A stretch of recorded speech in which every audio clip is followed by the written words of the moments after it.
Good morning, everyone. Welcome to the April 7th, 2026 Board of Supervisors meeting. We are going to start with a flag salute, and today is going to be led by Gary McDonald, the Executive Director of Stand Up Placer.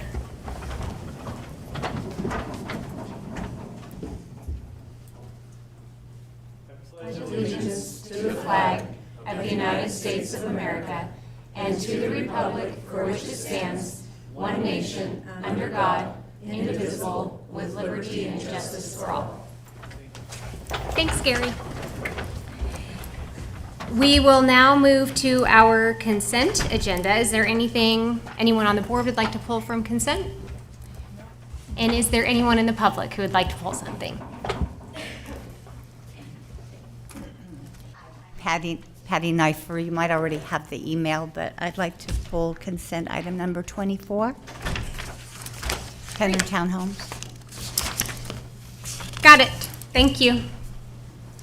Is there anyone else here in the chambers? And is there anyone online? There is, Chair.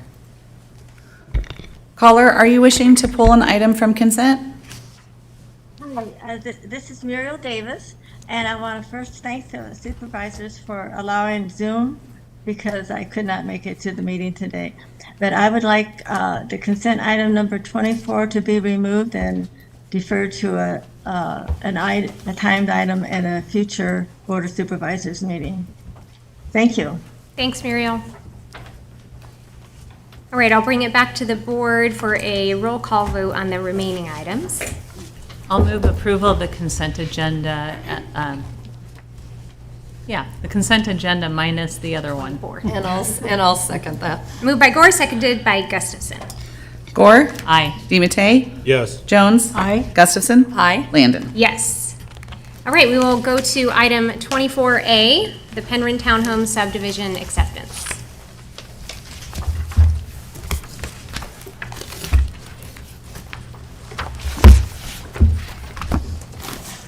Sorry, we're guys here. Good morning, Chair Landon and members of the board. I'm Alice Atherton, Senior Engineer with the Engineering Surveying Division of the Community Development Resource Agency. I'm here to speak to the Penryn Townhome subdivision acceptance, and it's been pulled for discussion. I'll go ahead and read the item into the record. The actions requested are: 1, accept the improvements for the Penryn Townhome subdivision as complete. 2, authorize the faithful performance and labor and materials sureties to be set at the following amounts, and authorize the Community Development Resource Agency Director or designee to release the remaining surety upon completion of the applicable retention period. A, faithful performance, 15% of the value of any otherwise unsecured public improvements immediately upon the Board of Supervisors approval, with the release of the remaining security upon expiration of the warranty period.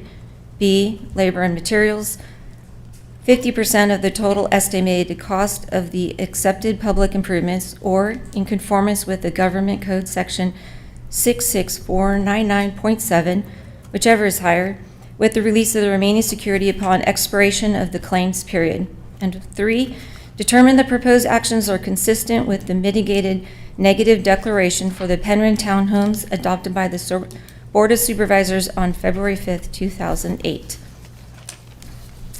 So this subdivision project includes the creation of 23 residential lots, a private roadway, potable water, sanitary sewer, storm drain system, utility infrastructure, frontage improvements, and landscaping. A DIA was executed with the security in the amount of $724,281. That's 125% of the engineer's estimate of cost for these deferred items. These deferred items include security for the landscaping areas for sidewalk, retaining walls, decomposed granite pathways, and appurtenances. So a deferred improvement agreement, commonly referred to as a DIA, is a department-level agreement between the owner and the county for inconsequential items that unnecessarily delay the acceptance of a project. So due to the sequencing of construction, the interior and frontage landscaping areas will likely be damaged during construction of the buildings. So because the secured improvements will not be utilized until the near and adjacent buildings are constructed and occupied. In order to avoid the damage and repair and replacement of these items, they will be constructed in 3 phases per the agreement, with coordinating these improvements installed prior to the associated buildings being occupied. So the frontage improvements will be completed in this first phase, and these DIAs are executed when it makes sense for the individual projects. So this project has been constructed per the approved plans, and the ESDR group is recommending acceptance of this project, and I'm happy to answer any questions you may have on that. Thank you. Questions from board members? Supervisor Jones. No, oh, I'm Oh, sorry. sorry. Supervisor DiMattei. No, sorry. I had a quick question. Yes. So far, have there been any units constructed? No. Okay. And then when, I think you said after phase 1 is when the sidewalks and the decomposed granite portion would be constructed? Okay. Yes, in the frontage and within that first section of units in the phase 1, and then there are 2 other units. And then the landscaping, walkways, minor retaining walls will be constructed as those phases go in, as they're needed, right, as occupancies are getting prepared for. Okay, and so would phase 2 be able to move forward if the improvements were not made on phase 1? They would not be. Okay. Okay, I had no additional questions from me. Is there anyone in the chambers who would like to ask a question or make a comment on this item? Yeah, come on up.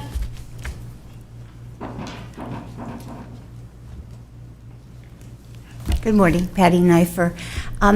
The Penryn Townhome Project has been going on for about 20 years, and the community members have been very involved along the way, because it's the kind of the highlight of the Penryn corridor, Penryn Parkway corridor. It's the first development that's come in that agreed to meet the Penryn Parkway criteria for the 30-foot landscaping, for the meander and DG path, and it's kind of the first item that is going to be doing that. And so we have been in touch with the planner, with Public Works, had an on-site meeting to make sure and continue that the developers are very clear on what was agreed to when the project was approved. The issue is not the timing of when the landscaping goes in or the sidewalks. It's a very nicely put together project. That's not an issue. It's that the Penryn Parkway criteria, the 30-foot landscaped area between Penryn Road or between Penryn Road and the buildings and the retaining walls, the meandering path, those have been basically scrapped. So when we did an on-site meeting almost a year ago, with the developer and with Kara Conklin, we were told they'd get back to us. But nothing has moved forward, even looking at the plans. I've requested a landscape plan just to be sure that what we're seeing being constructed is what's really going on. And there are sections where there's maybe 3 feet between the retaining wall and the actual pathway. So there is a DG pathway. It's not the right size. It's not 6 feet, but it is looks like that's where it's going to go. There are electrical boxes in the middle of where the pathway would be. There are electrical poles. There are signs already installed where the pathway would be. The sidewalk looks very nice. The drainage looks very nice, but the distances are completely off. It is not the corridor that was planned and was approved by, looked at, was presented to the community. So I know there have been a lot of changes, but no major changes and nothing to change what the Penryn Parkway corridor requirements are for that project. Is that my 3 minutes? Okay. I did send drawings of what the Penryn Parkway should look like, and then I also, have the actual plan for the area. That was what was approved. Thank you. Thanks, Patty. Any other questions in the chambers? And anyone online? Yes, Chair. Caller, go ahead and unmute your mic and give your comments. Thank you. This is Muriel Davis, and I'm calling because I think this issue should not be approved by the supervisors because it is incomplete.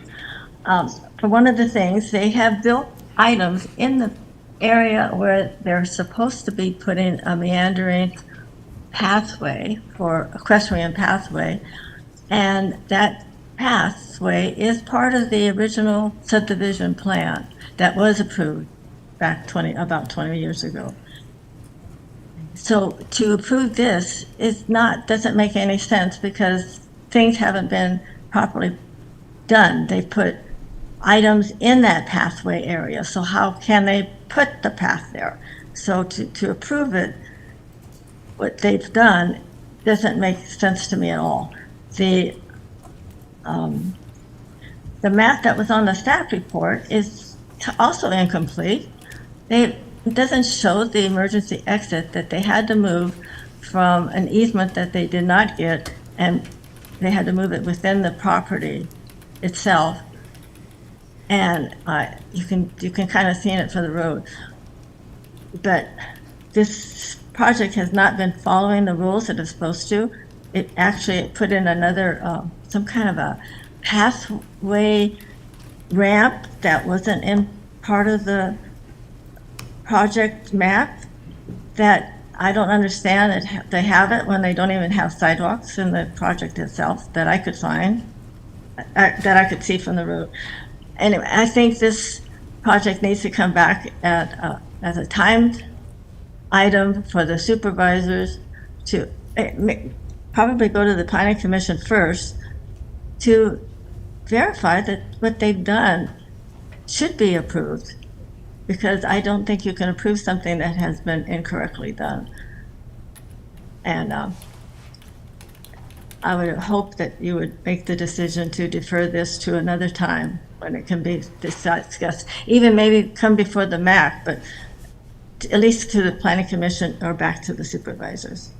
This sounds like more of a financial situation rather than an actual completeness of the project.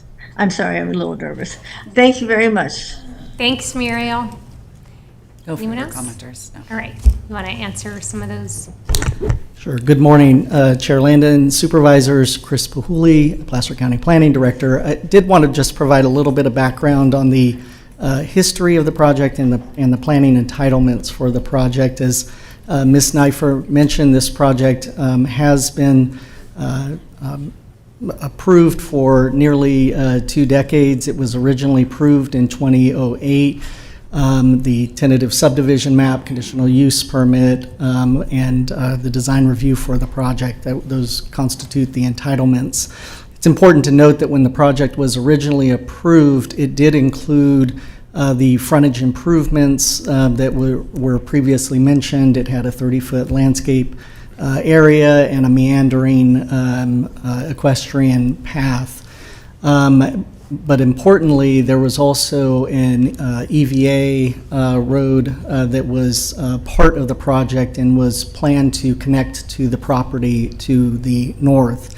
The property owner was unable to secure that agreement with the property owner to the north, and so in 2023, an amendment to the project entitlements was approved by the Planning Commission. So again, at a public hearing in 2023, the Planning Commission approved modifications to the tentative map to redirect the EVA roadway to no longer connect to the property to the north, but instead connect through the property to the northern portion. So Ms. Davis mentioned a roadway that she did not believe was part of the project. It was part of the 2023 entitlements approved for the project.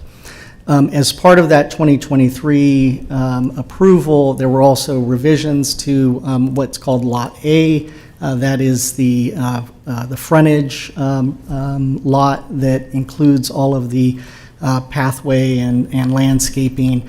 There is a pinch point to the north of the property, as was mentioned, so there is a retaining wall, or there is a wall on the northern part, but there is going to continue to be that 30-foot landscape area, as well as the equestrian path. It is no longer meandering, it is, but it is a component of the project. And importantly, as Ms. Atherton mentioned, the project that was approved in 2023 by the Planning Commission is the project that's under construction and is being constructed currently. So I just wanted to provide a little bit of background on the project entitlements and why what perhaps was believed to be what was approved back in 2008 was subsequently modified by the Planning Commission in 2023 at a public hearing. I'll let Ms. Lewis, perhaps, or Ms. Atherton speak to sort of what will happen in terms of it moving, the project moving forward, and some of the construction elements that'll happen as part of the project. But I'm happy to answer questions following their comments. Good morning, Michelle Lewis, Deputy Director of Engineering and Surveying. And yes, we have had inspections of the plans as they were approved, and that work is being completed. The frontage is, we have the deferred improvement agreement for it. We have collected the security for that and executed that deferred improvement agreement. So we have that available, and that security will be released, and we will have another one-year warranty period when that landscaping's done, to make sure that gets completed. I will point out that no occupancies of any of the homes will be allowed until that frontage landscaping is complete and that first phase of landscaping. So that frontage landscaping will be complete before the project is able to be moved into. This is simply allowing them to get started on the buildings while they're also finishing up the site work, the landscaping specifically. It has been discovered that a utility box was placed in the frontage that was not on the plans. That happens sometimes with utility installations, so we're working with the owner group and the entity that installed that utility box to figure out whether it could be moved or if we could route the path around it. So that will be a part of the final product. And there were, I think, some signs that had gotten placed in where that DG path was supposed to be. They have already been or are soon going to be moved. We've already worked that out with the owner of that project. So did you have anything else you wanted to add? All right. Okay, thank you. I'm available for any questions.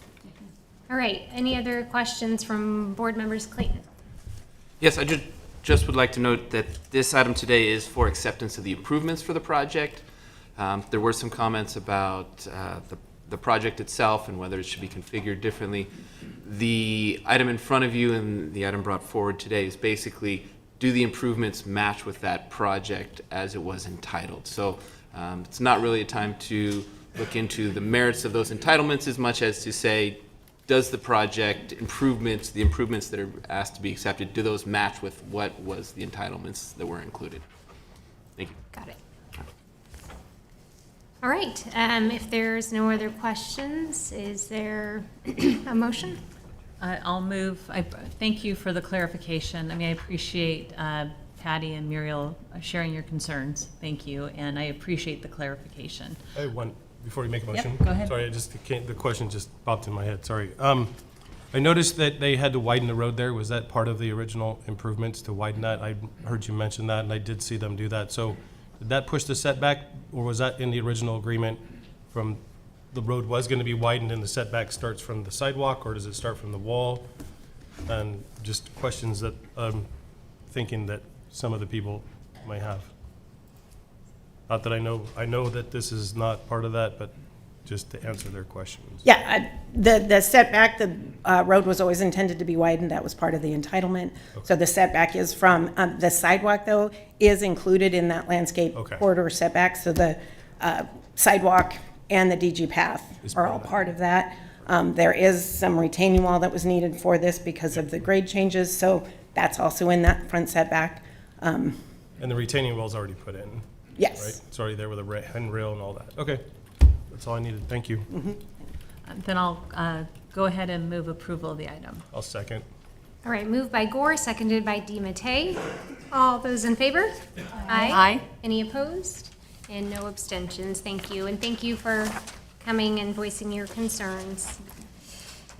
All right, we will now move to public comment. This is your opportunity to comment on any items that are not on the agenda for today. And we ask that you please limit your comments to 3 minutes, and you can go ahead and line up if you are wanting to make a comment.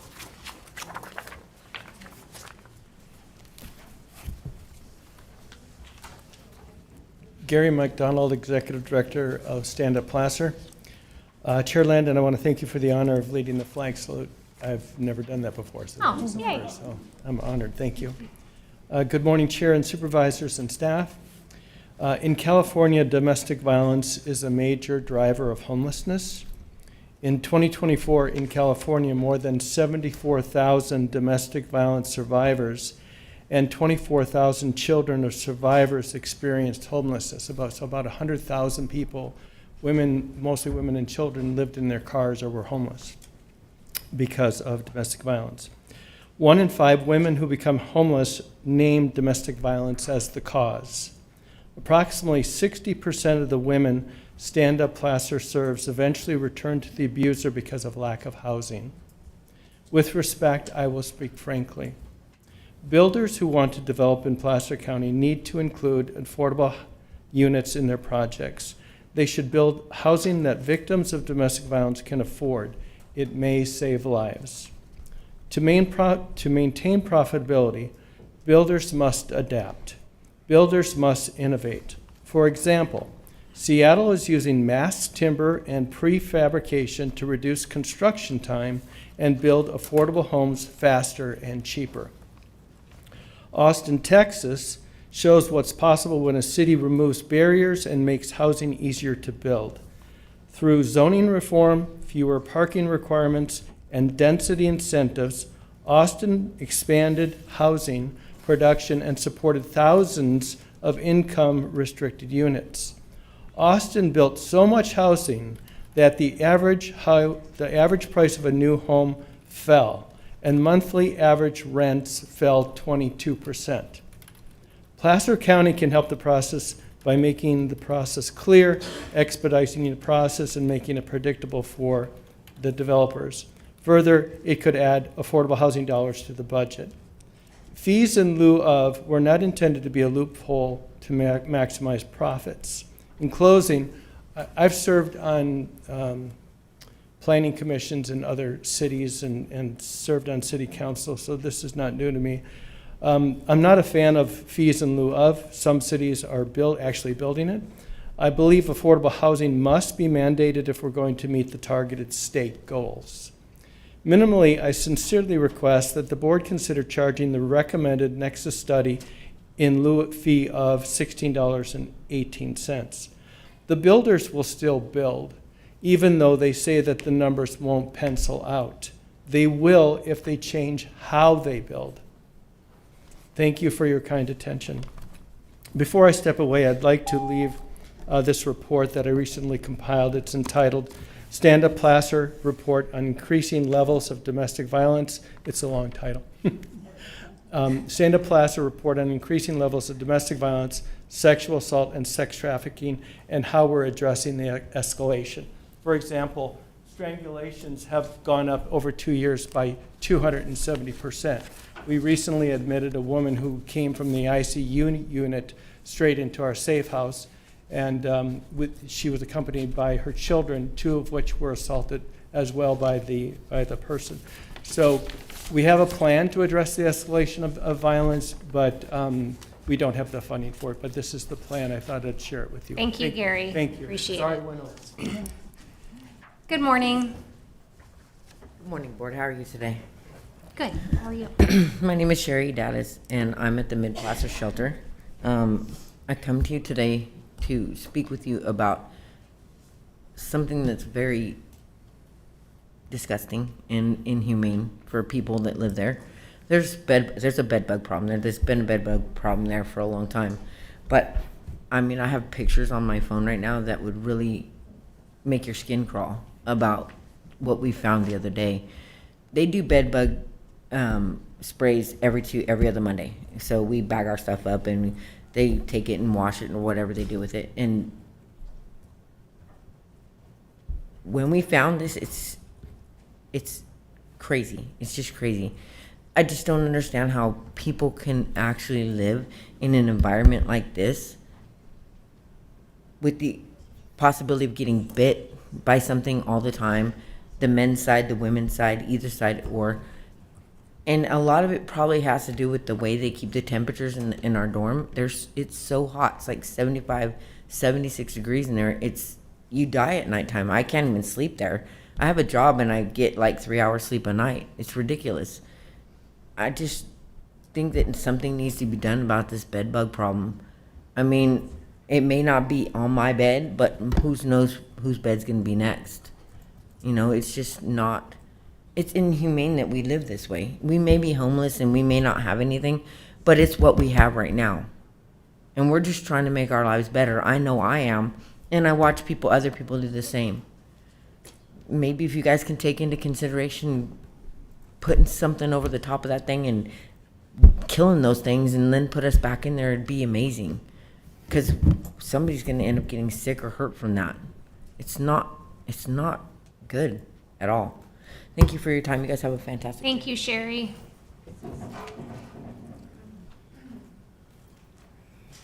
Hello, my name is Amanda Standridge. I'm also from the shelter, and I just want to speak on behalf of that.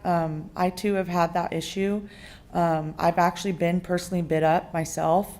I have bruises on my arms. I have dry skin. I've actually had to go to the hospital. It's been very debilitating, and it's just been really crazy because I too only get like 3 hours of sleep. I wake up with nightmares because I'm constantly getting bit up. And a part of the issue with that place is, yes, the heat, because something is wrong with the fans. Like, they say that they turn the air conditioning on or the heater on at night. Like, when it gets cold, we have the heat, and when it gets hot, we have the air conditioner. But that doesn't happen, and people fight over the temperatures all the time. And the fans have not been maintenance forever. I've been there over a year and a half, and they have extreme dust bunnies on them. Whatever, when you like run a fan or circulate it, it just doesn't get enough air. There's communicable diseases that spread in there. When everyone gets sick, or one person gets sick, everyone gets sick. There's been respiratory issues, asthma issues, bowel issues with people, the flu, other things that pass. I'm really afraid because the bed bugs spread communicable diseases, and I'm afraid that if it bites someone with like HIV, that it could bite me, you know? And so it's just a very concerning issue.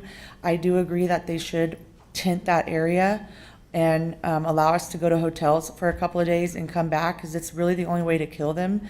Clark comes out every 2 weeks and it just moves them. It just moves the bugs. It doesn't do anything because it comes right back. I've never been bit up like I have been this last time that I came back to the shelter.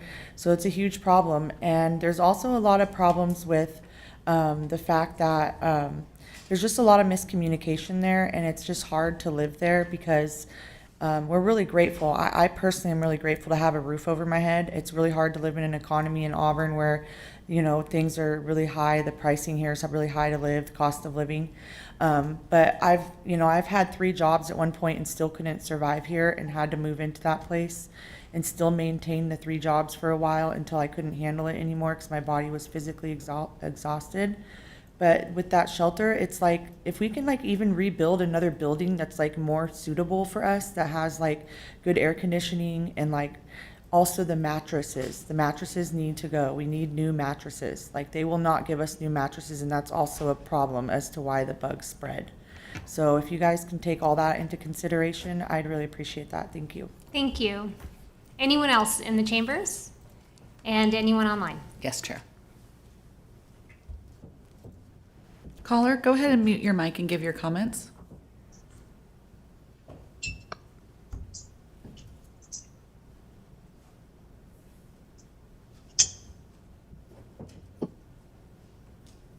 Diane, are you Greetings. able?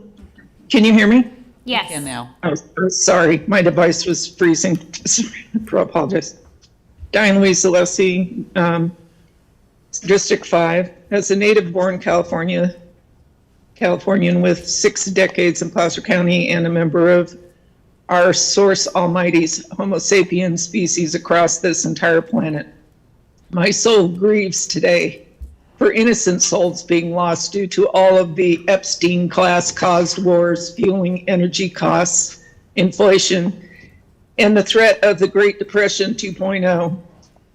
And being a boomer, I'm familiar with parents that lived through such a catastrophe.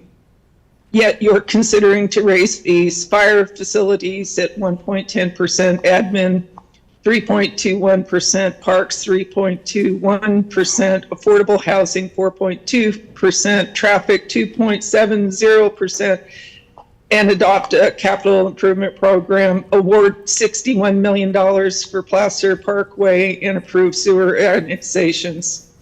These decisions must also deliver real local job creation while expanding multi-generational housing to secure our retired class's right to age in place with dignity and support families caring for autistic adult children. Build on our housing element, HEF6, fast-track ADU and tiny home permits with fee waivers for family caregivers, offer local tax relief or wage stipends so adult children can earn a living wage while living at home, and streamlined zoning for multi-generational units. This reduces institutional costs, creates caregiving jobs, and keeps families intact.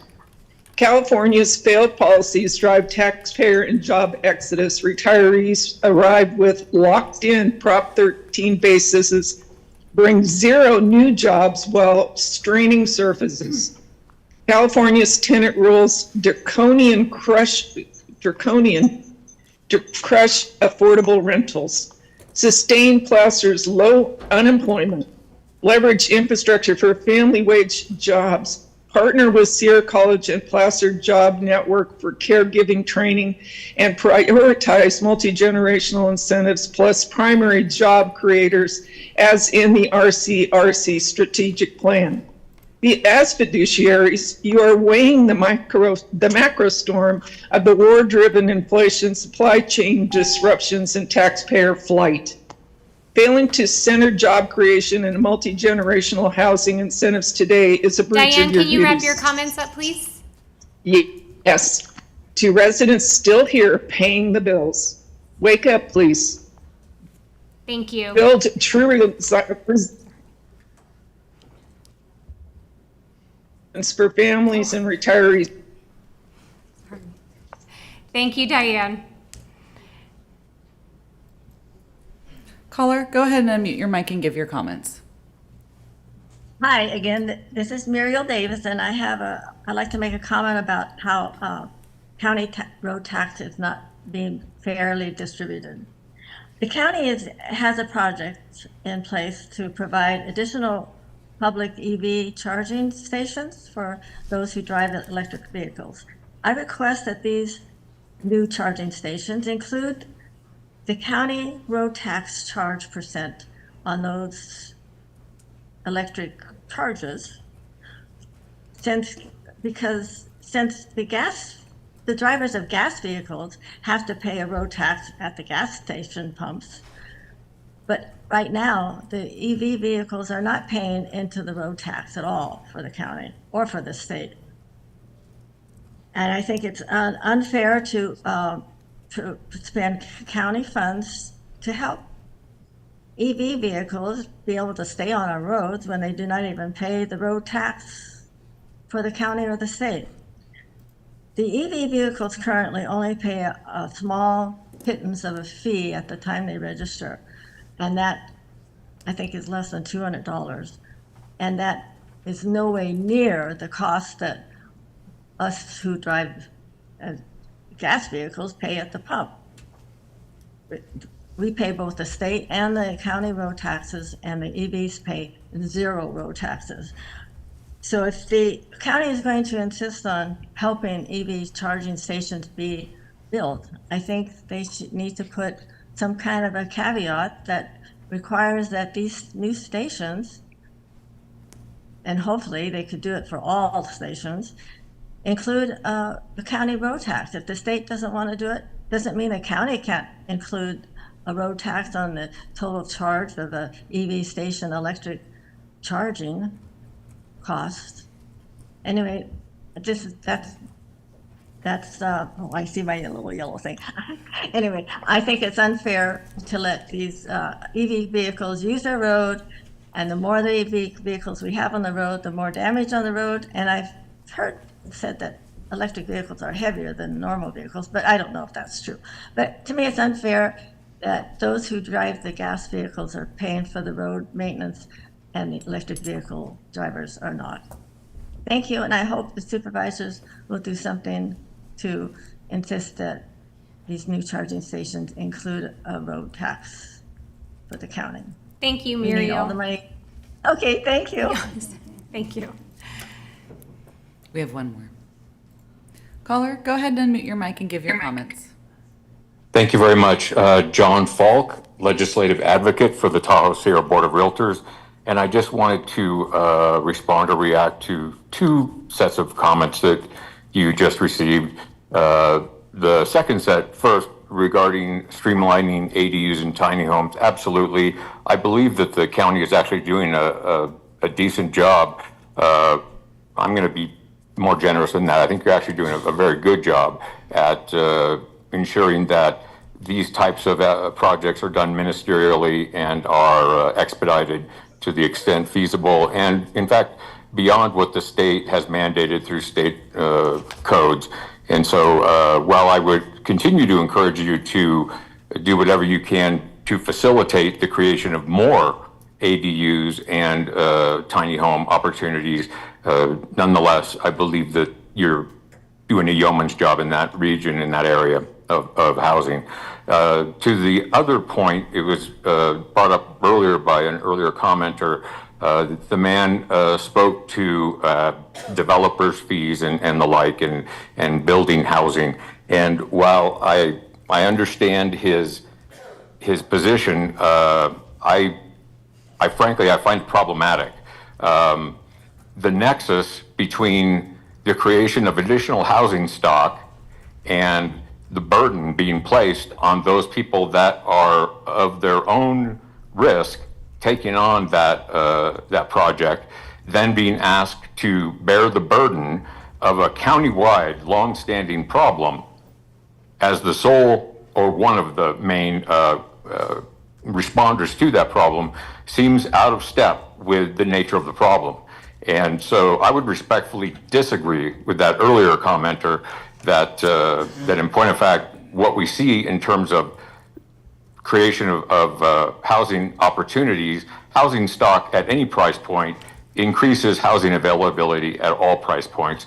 And so, especially in the older stock, as people build and move into the newer stock. And so I would respectfully suggest that mandating even exorbitant fees is inappropriate, because this is a long-standing community-wide problem that deserves a community-wide solution.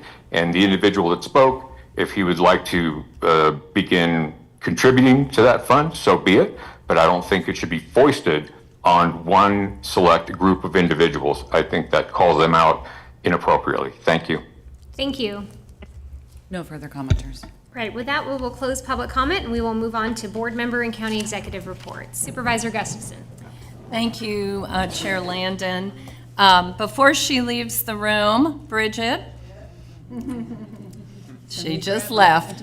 I wanted to announce, after 3 years of incredibly dedicated, passionate, and professional service to our community, Bridget has announced she'll retire at the end of the month from our office. I am so honored. I think we all feel honored to have gotten a chance to work with Bridget, and just your incredible drive to serve the constituents all hours of the day or night, all weekends. Anytime people would call you, you would respond, you would meet with them. When I couldn't be here, you attended so many meetings on my behalf. and solved constituents' issues. I get so many emails thanking me for Bridget's help. So I just, Bridget, we're going to miss you. You've got till the end of the month, but while you were here this morning, I wanted to make sure we recognized your retirement. So thank you for your service to us all. Thank you, and I'm sure this isn't public comment, but I'm going to take liberties anyway.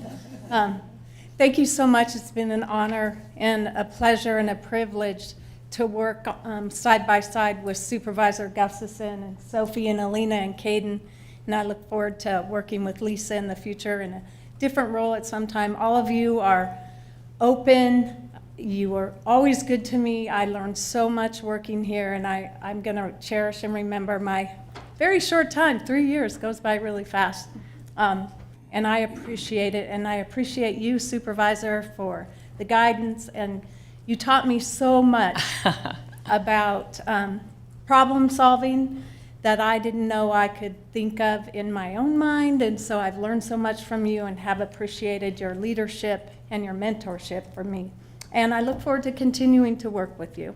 Thank you. Thank you, everyone. Thanks, Bridget. Thanks, Bridget. We really look forward to continuing to work with you in whatever roles you may have in the future, too.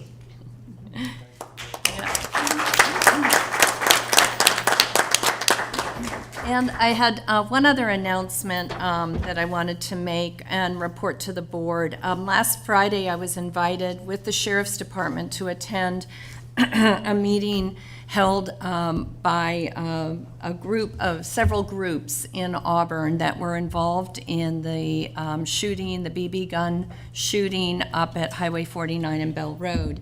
And I just wanted to assure the public, and I was so reassured by Captain Josh Tyndall and Lieutenant Tyler Neer's presentation and answers to questions of the seriousness of which they are taking this investigation.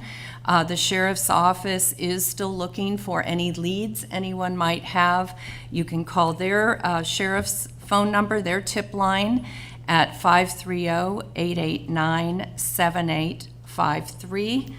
Also, Crime Stoppers has offered a reward, and people can call that number anonymously at 916-443-4357. We're continuing to investigate. I'll let the sheriff or Josh, Captain Tyndall, follow up on this, but they are looking very seriously at the charges of a felony assault in this situation. They're looking especially for any video or camera footage from 1:30 to 2:30 that afternoon. There were as I understand, two incidents about 20 minutes apart when these occurred. Thankfully, there were 6 victims. No one was seriously hurt, but nonetheless, they could have been. And the intimidation and the fear that evokes in the groups is not something that we can tolerate. We have First Amendment rights to the right, and I think all of us, as I said to the groups, support our Constitution and the right to peacefully protest. And we take this very seriously. And so with that, I'm sure I did a disservice. We were there for over an hour answering questions of the groups involved. And Josh, please take it from there, because you can do a lot better job than I just did. Good morning, Madam Chair, honorable members of the board, CEO Chatney, Mr. Cook, and our wonderful clerks of the board. Josh Tyndall, captain with the Sheriff's Office. I oversee our Field Operations Division, which includes our patrol and our investigative teams. With me is Lieutenant Tyler Neer. He oversees the Investigations Division. So it's my team that responds out there on during these types of events, and then also my team investigates and does the follow-up. So well said as far as where we're at from the investigative standpoint. I'm just here to reiterate the sheriff's commitment to supporting the Constitution, supporting Placer County residents, visitors, businesses, and to make sure that everybody can exercise their right regardless of what side of the aisle, left, center, up, down, right, whatever it is.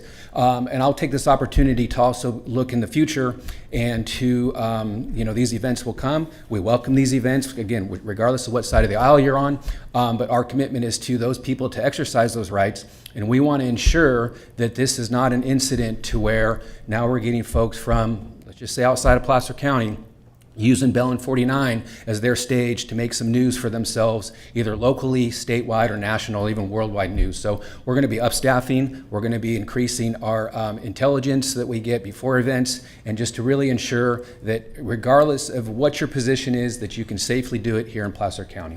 Thank you. Thank you. Thank you. And I thank you so much for being there the other day. I think we were both taken aback by how many people showed up and TV cameras, et cetera. You did an amazing job, Tyler as well, answering questions and responding to the concerns of those involved. So we stand with you, and we're so appreciative of the incredible work of the Sheriff's Department. I know you'll get the leads you need, and we look forward to making sure this doesn't happen again. Thank you, and as always, thank you for the support. You know, we get side conversations, and one of the questions we always get is the support and funding, and I can say this board's very supportive of the Sheriff's Office, of public safety as a whole, so we thank you for that always. So, thank you. Thank you. Thank you, Captain Tyndall, and thank you to PCSO for taking this issue seriously. As Supervisor Gustafson stated, I think we all support anyone's right to peacefully protest. It's a super important piece of our Constitution, and we have a long history in Placer County of respecting our neighbors and treating each other respectfully, and it's really disappointing to see something like this happen, and so very much appreciate that you're taking it seriously and you're going to handle it, and we know you will. Thank you for that. Supervisor Jones. Yes, I would like to report that last week me and my colleagues, we attended a swearing in at the probation office where they swore in new employees, and also they swore in all the ones who were promoted recently. And I'm always impressed at such a wonderful cohesive group that the probation department is. And not only that, but they're really wonderful people, and they're very friendly, and they do great jobs. So I just want to report on that, as well as I wanted to let people know that tomorrow morning at 9 o'clock, my residents at Eschaton on Barton and Douglas have asked me to come over for a visit, so we're turning it into a coffee with the supervisor. So anybody in D4 who would like to come over, actually you don't even have to be in D4 if you'd like to come, please do. That's it, thank you all. Great, Supervisor Gore. Thank you, and I just want to follow up on an opportunity that I had with the Sheriff's Office a week and a half or so ago. Did a ride along actually with our strategic response team.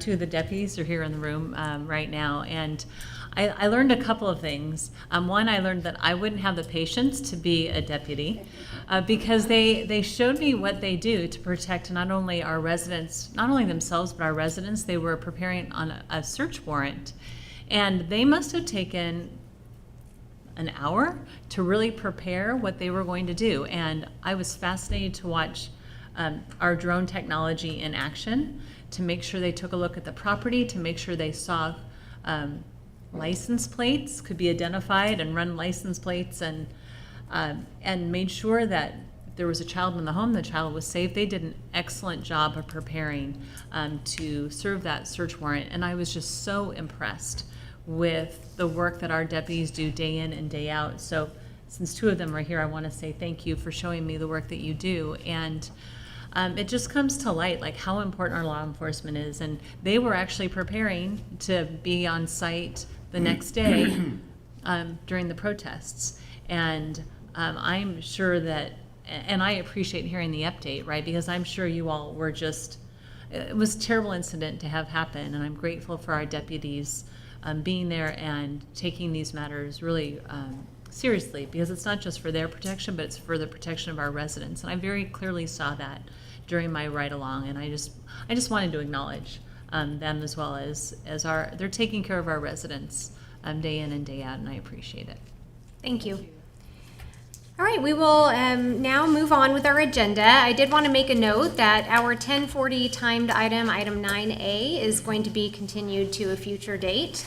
But we will now move to our 9:30 timed item. Thank you for your patience. Rural County Representatives of California update on their strategic plan.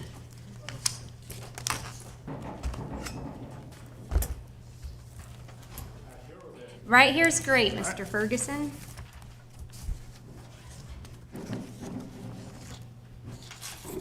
And I'm doing this, right? Okay. You have all the power in your hands. Yeah. I appreciate the time. It won't take too long. We do this, we try and do it once a year. You know, RCRC's got 40 member counties. Placer County's been part of RCRC for a long time. Before I even started working, which is almost 20 years now I've been at RCRC. I am very partial to Placer County. I have a cabin up in North Tahoe, so we spend a lot of time up in Placer County, which I believe is your District 5. And I think it's just one of the most beautiful places on earth. And so I try and get up there as much as I can. So RCRC has, well, RCRC is the mothership, and then we've got affiliate members. And I'm going to just run through all that. RCRC's got government affairs, economic development, business development, administration, and finance. And then you can look on the bottom to see the affiliate entities. Golden State Finance Authority has been around since, RCRC was formed in '72. It's been around for a little bit. Golden State Finance Authority, '92. National Home Buyers Fund, 2002. Don't actually know when ESJPA was formed, but a while back. And then the slightly newer ones on the right-hand side you can see, which I'll touch on in a moment. So the 2025-27 strategic plan, what we do is we specifically at the county of the board, which we do have one coming up. This year is going to be Mariposa County, so I hope to see you all there. And we do offer time for the 40 board members and whoever alternates show up to offer ideas on what they want to see from RCRC and give us advice on what we need to do better or even what they're appreciating.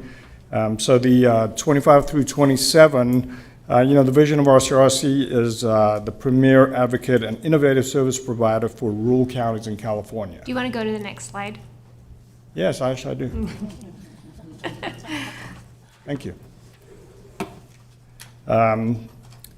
So it focuses on a broad array of things. Equitable access, which is from broadband to housing to health services, impactful policy advancement, rural education, innovative approaches, local control, and then healthy communities, forest, resource management, economic development, tribal collaboration, and then even just the internal operation excellence to keep RCRC alive in order to keep doing what we're doing. So that's just the employee, technology, accounting, human resources, health of RCRC. Next slide would be the kind of just summarizing what I've spoken of. We've got state policy areas, forest, health, water, drought, broadband, housing, energy, health access. We work a lot with the CPUC on many aspects. We've more recently spent a few years just on broadband outside of the regular work we do with the CPUC. Wildlife, rural healthcare, and then even on the federal side, we have lobbyists in DC that I think a few of you have come across or met on trips to DC, and it's ACG, and they help us on the federal side, and a very good firm, also focusing on forest, water, drought, wildlife, and rural healthcare. And then we got ad hoc committees within the board, and those you can see the topics with regards to where the ad hoc committees are made up of board members are. Recruitment, retention of employees, predator management, that's come up in probably the last 2 years, I want to say, with introducing of wolves and possibly grizzly bears again, but that does bring up some good conversations in our board meetings. State mandate reimbursement, jail medical services, and indictment health, indigent help, and the SGMA ad hoc committee. So one of this is two of the affiliates. The two, these are affiliates that focus on housing, energy, financing, that's single family, multifamily, whole house retrofits, even some economic development, even providing grants to our counties that can't afford to put the shovel in the ground if they're going to get a reimbursement from a federal or state account. Our board approved a revolving $3 million fund that we have been using for several years, and several of our counties have borrowed from the affiliates, Golden State Finance Authority specifically, And that 3 million has actually generated over 35 million in projects, and it's just the money gets reimbursed and we just keep revolving it.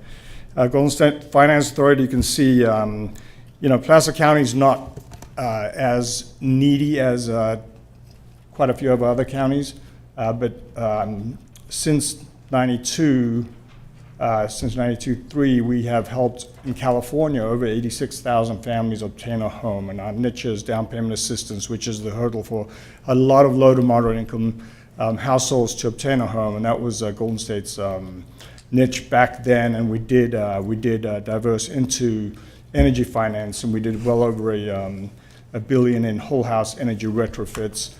In housing, between Golden State, who's financed over $17 billion in mortgage financing, you can see just in Placer County, the down payment assistance is over $9 million.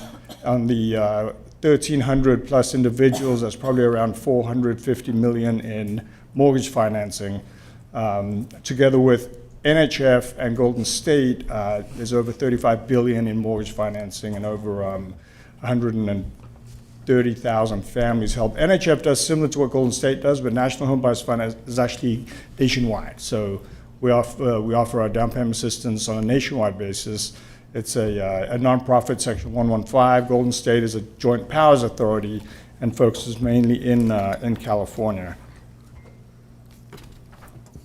There is a relatively new program. It's called the Assist to Own program, and this is specific to county employees that are looking, where you as a county supervisors are looking to retain employees or bring employees in. There's a specific program where the down payment assistance is 0% financing second, so the terms are much easier than our other programs. And it was an idea of our current president, Patrick Blacklock, who came from Yolo County. He was CEO of Yolo County, and he was thinking, is there a way to come up with a program to entice or retain employees? I've got a couple of handouts somewhere. Just so you can see by the map, Placer County, you've put 2 county employees in homes through this program. You can see by some of the others, Shasta, Mendocino, Tulare, they've been really using the heck out of it. And but anyway, it's there. The board's, the board approved it. They approved $3 million of GSFA funds for this. We're probably close to 2.7, so pretty soon we'll be going back to the board to see if they want to continue and increase that. We have another affiliate, Golden State Connect Authority, where we're focusing on putting gigabyte speed fiber in the ground in rural counties. And the first 7 areas you can see, Imperial County, Alpine, Mammoth Lakes, Mono County, Amador, Tehama, and Glenn, we actually received federal grants working with the CPUC and $185 million.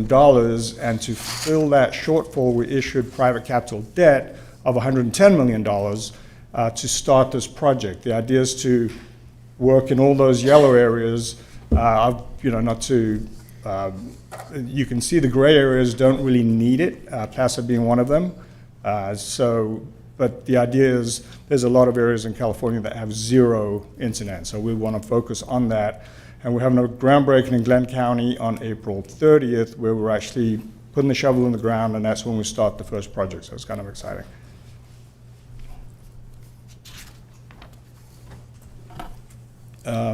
Another affiliate, Golden State Natural Resources, was formed a few years ago. The idea was to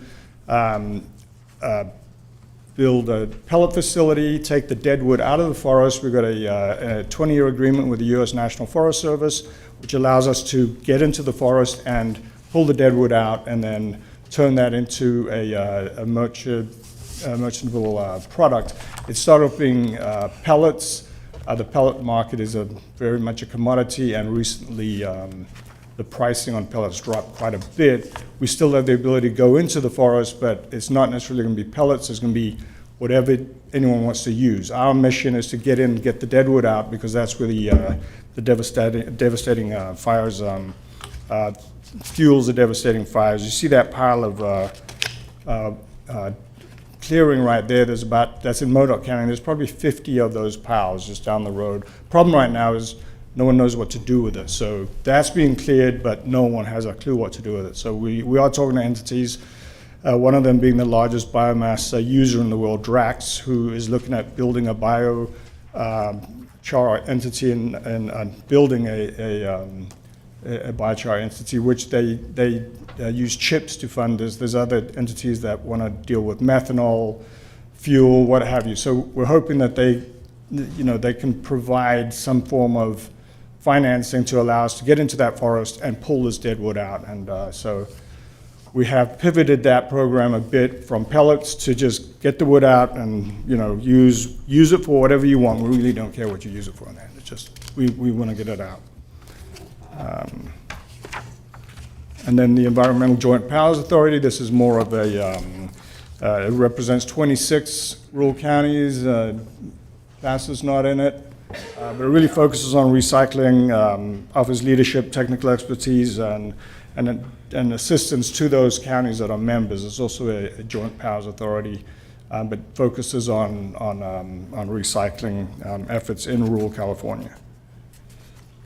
And then, last but not least, we got the Rural Advancement Institute. This was a dormant entity for years, and then we brought it back from the dead and turned it into an educational type entity where the idea is to bring the big city legislative politicians, what have you, to rural county to show them what rural California is about. And because most of it just focuses on the very large cities and counties, and we've done 2 tours, one in Mariposa County at Yosemite, and then the other one in Monterey County, and both were very, very successful. And we've added people to the board, one being a tribal member from Tehama County, the other one being from PG&E. So we are building a board, and we're adding a few more from a couple of banks and other entities to just raise the awareness, try and raise some financing to fund this program. It's a 501c3, so private entities have provided funding. That's how we funded those 2 tours, and they get their tax breaks and what have you. A few of our mortgage lenders have funded it. PG&E and the tribe each put $50K in to fund those 2 tours.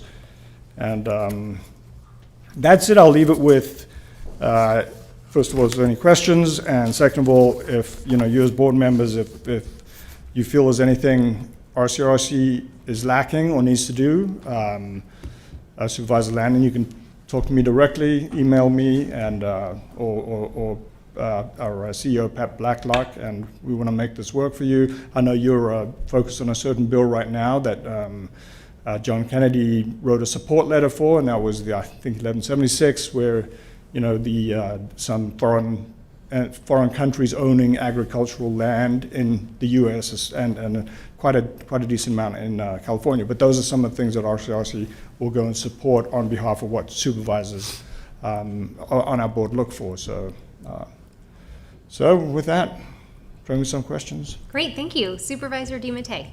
Thank you, Craig, that was great. Do you know what it's costing Golden State to go clean out the forest on that? It's, so Golden State Natural Resources, it was about 6 years ago it was formed, and they borrowed from Golden State Finance Authority all in about $13 million to get it going. But the cost of getting in there is we need financing from those that would use the funding. We bought 2 pieces of land. We bought land in Tuolumne County, we bought land in Lassen County, and the idea was to issue debt to build pellet facilities, right. And then those pellets were going to get sold to Asia or Europe, and that's what was going to fund it. That market crashed, so right now we're looking at private financing, possibly federal financing. We did get a grant from the U.S. Federal Forest Service and to help the transportation costs getting it out of Modoc. We took quite a decent amount of Modoc, because getting in there and then transporting it, we don't have the financing for that, so we need financing, and that's kind of where we stand right now. We're talking. The reason I'm asking is because I'm going to DC to talk about this next week. Okay. We know what it cost us to go do it here, about $2,800 an acre to clean it like that. So I was just wondering what your guys' costs were. If you could get that number from them and get it back to me, it would help me with my arguments, I guess. Yep. Because I know it also cost us cost the state and the feds about $9,800 to go put the fire out. So it's about a third to clean it up. Is that including transportation, or that's That's just just to cleaning clean it up. Yeah. That's not, transportation is a whole nother ballgame, and obviously right. it's very expensive, considering now that diesel is ridiculously expensive here in California. But just to get the cost to clean up is our biggest issue right now. I'll get that. Appreciate that. Yep. Thank you. Any other questions? Does anyone in the public have anything they'd like to comment on this item? Anyone online? Yes, Chair. Caller, go ahead and unmute your mic and give your comments. Greetings again, Supervisors. Diane Louise Alessi from Christian Valley Park. It just came to my attention for RC to maybe investigate. There's been a program in place in Europe, in Britain specific, that they've reintroduced bison, and it's a long-term project. But it was, I believe, started to be established in the early 2000s, and it runs for 50 years, up to 2050. And what the reintroduction of bison has done is it has maintained their forest and rejuvenated it. And I think this is the biggest problem we have, is we're looking at all this constant funding to do the constant upkeep. And you're talking about deadwood. Well, the reason there's a lot of that going on is because the canopy restricts the sunlight to the floor. You're not getting the natural fertilizer from what used to be, a constant, which either running cattle and elk and so on and so forth. And they would knock trees down, which would open the canopies. They would create dust bowls for themselves to wallow in. And they're totally self-sufficient. So what Europe is finding is that the bison are doing the long-term forest mitigation and fire reduction. And if you think about it, I don't know yet, but Montana has relatively low fires because they have a lot of ranches that run bison and large cattle ranches. And so when you see this, using animals in that ecosystem, you're creating dung beetles, you're creating all of the insects that kill the deadwood, even when these animals do bark stripping or whatever they do, and knock these down and open the canopy. So I would like RC to actually investigate that, because this needs to be a long-term mitigation, not just a constant chasing of dollars and chopping wood. And plus, there was another, when I was growing up, people could go in and the U.S. Forestry would allow people to pick up dead wood for firewood. So those permits need to be investigated as well. So I'd just like to leave that with y'all to contemplate, and I appreciate your time. Thank you. Thank you. Any other comments? No, Chair. Madam Chair, if I Yes. could just ask a quick question. I was late to hit my light, so thanks for the presentation today. Really appreciate it. I noticed that we're not members of the Environmental Services JPA. Was there a conscious decision on our part and previous boards not to participate, or we didn't see that value? I don't think it's conscious. I think you got to look internally and see maybe you've got that taken care of. Placer County's, I mean, you guys are no small potato. You guys have your stuff together. It has grown from, in the last 4 years, from 10 members to 26. So it has grown, and we are talking to a lot of the more rural counties that this is a benefit to you. ESJPA does a lot for those counties that can't function on that side by themselves. So I would just talk internally and see. I mean, it doesn't cost any. Well, there's a small cost. It's an annual fee, but not. Well, I just even thought that RCRC, whenever I see a gap without Placer County in it, Right. I want to make sure that while we might be one of the larger rural counties and more affluent, we need to help our neighbors and be supportive of their efforts in exchange for having their support on our issues. So I just wasn't sure why we weren't. Yeah, I don't know. So. And in fact, 2 gaps: broadband and ESJPA. And broadband, right. Yes. Okay, we'll look into it, but I really appreciate you bringing it forward, and I know that at times, we do need to band together. Last night, Assemblymember Hadwick was up in Forest Hills speaking to a town hall I was holding, And she was sharing with me and with the Forest Hill residents, of course, one of our more rural communities here, that there are 80 assembly members, 41 of which live in the greater LA San Diego area, 20 of which are in the Bay Area, and then there's 20 representing the rest of the rural Right, and counties. I mean, this is why RCRC was formed in the 70s, because there's no voice for rural California. And we've grown so much over the years. Golden State and NHF right now fund RCRC, so it keeps it functioning. You know, we all are employed by RCRC, but then we time ourselves out for these other affiliates. And so we've grown a lot, so much that there's other counties that want to join RCRC, San Bernardino, Riverside, Fresno, where we've kind of put a hiatus because we do have CSAC and everyone belongs to CSAC, so let that be the focus on the counties that aren't as rural, because we want to focus on rural. Placer County, I think, has been grandfathered in because you've grown so much since you joined RCRC that, we have a population. Don't kick us out yet. No, you're not getting kicked out at all. We love you, but your population grew over where our threshold is, but you're grandfathered in forever, So that's great. Well, we appreciate it very much, and especially I know when we look at, in particular, my district and parts of Supervisor Landon, Chair Landon's district, we are still very rural in much of our county. We just have pockets of more suburban areas, so. Right. Thank you. To your ESJPA question, I did recently reach out to the landfill general manager about whether it would be beneficial for Placer to participate. He was of the opinion that it would be beneficial for us, so we have started that conversation. We just haven't finished the conversation, so. Thank you. I appreciate that. I don't see any other comments for board members. I just want to say thank you so much. RCRC is such a value, and it's really a pleasure to sit on that board and get to participate. And I think we're really blessed here in Placer County to have the resources that we have and to be able to partner with a lot of smaller counties. Just like Supervisor Gustafson said, a rising tide will lift all ships, right? And so we want to be good neighbors to our pals who are smaller than us. So, okay, thank you very much for the presentation. I appreciate it. And, hope to see you all in Santa Barbara come September, and maybe Mariposa County in May? June. Yeah. The day after the election. Oh, there we go. All right, thank you. All right, we will now move to our 9:45 timed item, which is the Treasurer Tax Collector, Bickford Ranch Specific Plan, Fire Station Debt Financing. Thank you for your patience. Of course. Good morning, Madam Chair, Honorable Board. I am Tristan Butcher, Placer County Treasurer Tax Collector.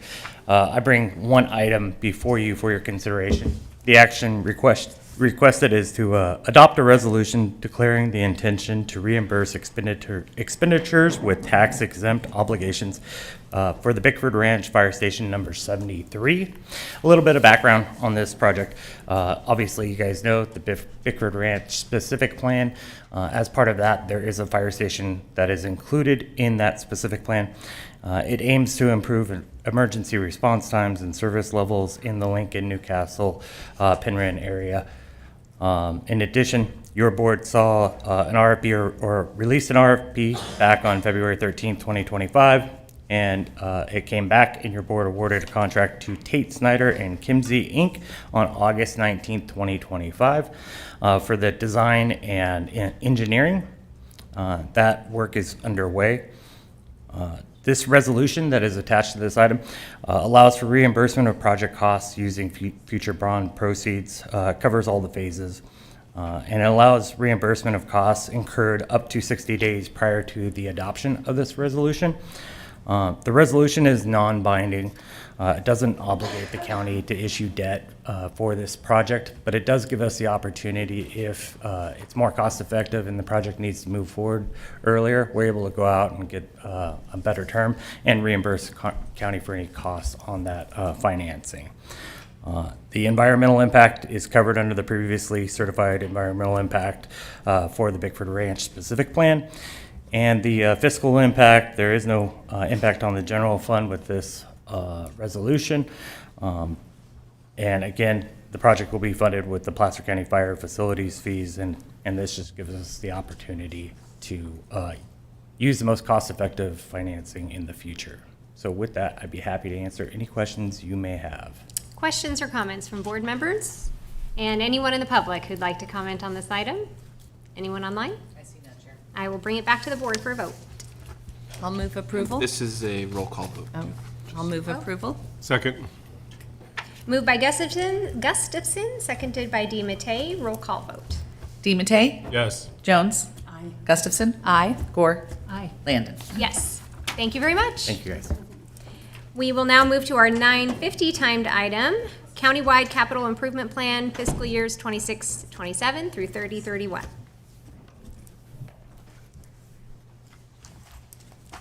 Good morning, Chair Landon and Supervisors. Ben Mills with the County Executive Office. I will be presenting on item number 3, which is the Countywide Capital Improvement Plan.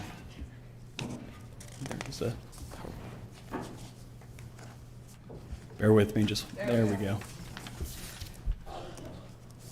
So the CIP is a financial planning document used to identify and forecast funding for projects throughout the county. These projects typically require multiple years to fund, design, and to construct. While the CIP mainly focuses on a 5-year horizon, projects may extend beyond that time frame and may include unfunded components with future funding to be identified. The CIP encompasses projects managed through the Departments of Agriculture, Parks and Natural Resources, General Services, Public Works, and IT. Funding for projects identified in the CIP are appropriated through separate actions of the board, such as approval of the budget or through the budget amendment process. The projects identified address both current and future demands, ensuring infrastructure keeps pace with growth. The program enhances transparency by providing public information on each project, including costs, funding assumptions, timelines, and scope. It also keeps parties informed and ensures compliance with the Mitigation Fee Act for development impact fees.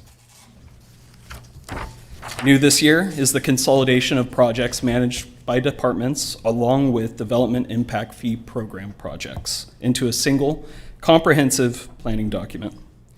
Integrating these fee programs has created a more coordinated view of infrastructure investments throughout the county.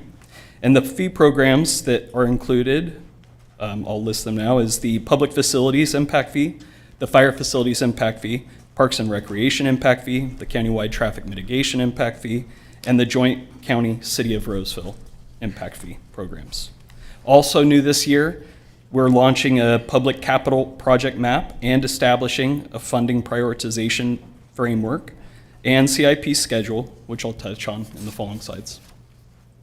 So as far as the public interactive map, the new map will be launched in July of this year and will display infrastructure projects across the county, allowing for users to drill down on individual projects to learn about location, scope, cost, and timelines. This picture here just shows an example of what the map will look like. Those 3 dots are corresponding projects, so I'll just quickly give you a couple examples here. So if you were to click on the orange dot in Lincoln Shooting Range Remediation Project would show up.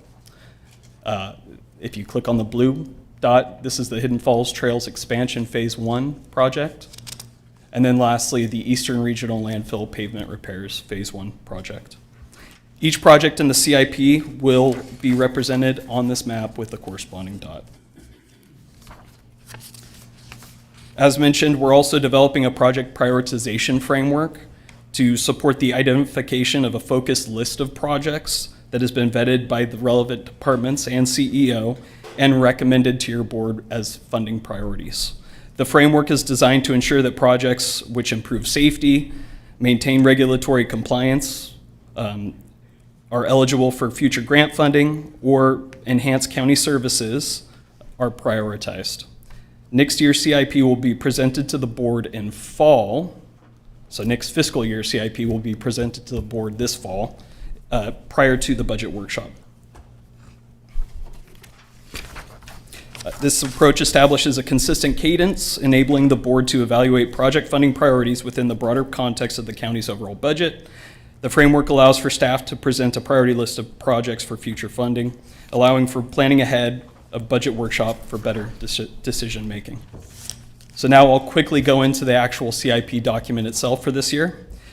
The Department of Agriculture, Parks and Natural Resources has identified 12 projects planned over the next 5 years, with a total estimated cost of approximately $27.7 million. Of this amount, $24.3 million is currently projected to be available, leaving an estimated $3.4 million unfunded through those 5 years. To note, the department is currently updating the Parks Impact Fee Program Nexus study, which is expected to generate additional park-related revenue, slated for board consideration likely at the end of this year.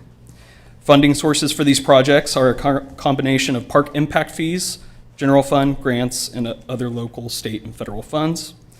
There's a total of 7 projects that are anticipated to be fully funded by 2026-27, which is the list you see on the slide there. And of that list, the Hidden Falls Phase 1 and Griffith Quarry Park improvement projects are slated for construction and delivery for this fiscal year. The Department of General Services has 23 projects planned over the next 5 years with a total cost of approximately $319.5 million. Approximately $170.4 million is projected to be available, leaving about $149 million unfunded. The Executive Office is currently updating the Public Facilities Impact Fee, which is expected to generate additional facility-related revenue later this year. Significant project funding gaps to the Tahoe Justice Center projects and the Forensic Lab projects will likely require the development of future funding strategies and financing mechanisms, which will be brought forward to the board for consideration later this year. As shown on this slide, 11 projects are anticipated to be fully funded by 2026-27, and all 11 of those projects are on track for construction in that same fiscal year. Can I ask a quick question on that? On number 5 and 6, the South Placer Jail, are those, since they're constructed now, right? We're waiting on project closeout, so Okay. technically you're correct. They are constructed, they're still on our books though. Got it. Okay, thank you. The Department of Public Works has identified 19 projects with a total estimated cost of approximately $259 million. Of this amount, approximately $173.4 million is currently projected to be available, with an estimated funding gap of $85.6 million. Later on today's agenda, the board will consider awarding a construction contract for the Placer Parkway project, and if approved, will significantly reduce the project's estimated cost and in turn substantially decrease the existing unfunded total that you see in the document. Funding sources for these projects is a combination of improvement and maintenance district fees, general funds, grants, and various local, state, and federal sources. There are a total of 8 projects anticipated to be fully funded in 26-27, and of those 8, the high friction surface treatment project, Horseshoe Bar and New Airport Road lift station improvements, the Eastern Regional Landfill Materials Recovery Floors Repair, and the pavement repairs for Phase 1 and Phase 2 are slated for construction in 26-27. The Department of IT has the broadband expansion project, with many communities already benefiting from that expanded access. The department was recently awarded a grant to extend that service to Applegate, Cape Horn, Magra, and Alta. This $42.7 million project is projected to be fully funded and completed in 26-27. And lastly, the CIP also incorporates the countywide traffic mitigation impact fee and the joint county City of Roseville traffic impact fee and the fire facilities impact fee. The traffic fee programs are organized by benefit districts and are primarily funded through development impact fees and frontage improvements associated with new development. The fire facilities impact fee supports the construction of new and improved fire stations. Currently, funding is being directed towards the Bickford Fire Station. Following the board's action on the previous item, the board's the funding assumptions may be updated and incorporated into a future CIP update. Approval of this item, as I mentioned, ensures the county's compliance with the Mitigation Fee Act for development impact fee programs. And now I'll read the requested actions into the record. Conduct a public hearing and take the following actions. Adopt a resolution approving the countywide capital improvement plan for fiscal years 2026-27 through 2030-31, and determine that the proposed action is not a project pursuant to California Environmental Quality Act Guidelines 15378. Finally, I'd like to just express my thanks from the County Executive Office team to all the departments who supported this effort, many of which are in this room today if you have any questions about specific projects in the document. And that concludes my presentation. Thank you. Thank you. Questions or comments from board members? Supervisor Gore. Thank you, Ben, appreciate that. And I did a little fun reading over the weekend with my glasses. Question for you in regards to one project that's under consideration, and maybe we haven't moved these off, but for example, we just purchased the property at West Oaks for the substation for the sheriff's office. And I know that in West Placer, we will need another substation, probably in Placer Vineyards area. But there still is under consideration a substation at the Santucci Justice Center, which I would think that we would no longer necessarily need because, or maybe not, but it's still sitting there, and looking at Paul because Paul's name's on it. It's still sitting there. I don't know if that's still necessary. I mean, at some point, I'm thinking there's supposed to be a substation out where the residents are within the unincorporated area, but. Yeah, good morning. Paul Breckenridge, Deputy Director for General Services. Fantastic question. As we're tracking the new substation at West Oaks, it's still a placeholder for kind of that long-term view for more of a permanent substation. So the thinking may change on that over the next many years, but for now, West Oaks is still looked at as a potential, like a 10-year solution. So if it could be longer. So it'll just, as we get moving, kind of go through the process, see where we land on, over the next many years to see if it's going to fit all the needs that we've got well into the future. So I think the other substation is just a placeholder, and like several of the other projects, it's just meant as if it occurs. Thank you very much. Appreciate it. Supervisor, do you have anything else? That's it. Okay, Supervisor Gustafson. Well, Paul, you might as well come back up. Oh, you're still there. The Tahoe City Library. Yeah. Or a library at the lakeside. I see it's in here, but with a undetermined priority, I guess. Yet we may be reacting to a development proposal that would force the relocation. And I know the community is very concerned that we continue those services in that area. So we have a great 5-year capital plan, but other circumstances may come up, like purchasing buildings in West Oaks, things that happen that we react to positively or we have to react to Yeah, I can in another way, so yes. So we're monitoring Boatworks very closely with Stephanie Holloway, CEO of Tahoe, to make sure that we're tracking that for potential next steps for a Tahoe City Library. So we're looking at that very closely. So we'll be evaluating some options moving forward. We'll get our new libraries director in place and kind of look toward that individual to help with some of that planning. And knowing that Kings Beach and Tahoe City do want to have separate locations for library services, but it's top of our list. And how that integrates into potential for the Truckee situation as well. Yes, absolutely. Coordination yes, there. Yes. And then my other question was about highways 267 and 89. Who would like to take that one on? These are the transit lane improvements. As I continue to traverse Interstate 80 and then coming into the basin and watch the volume of vehicles just expanding, not because of development in the basin, because more and more people come to recreate in the region in public lands. So I've got to be much more assertive on the state and federal level for these projects. I just want to make sure that, because I'm not clear on these numbers and these segments, if we're still moving those projects forward on transit improvements for 89 and 267. Yes, good morning, Derek Adey, Public Works Director. Certainly a project, it's a long-term project, as you've mentioned, and so the next phase is really to do some more analysis, to start looking at creating phasing of the projects and coming up with costs so that they're in better chunks so that we can go and pursue funding. That's really the next steps for us.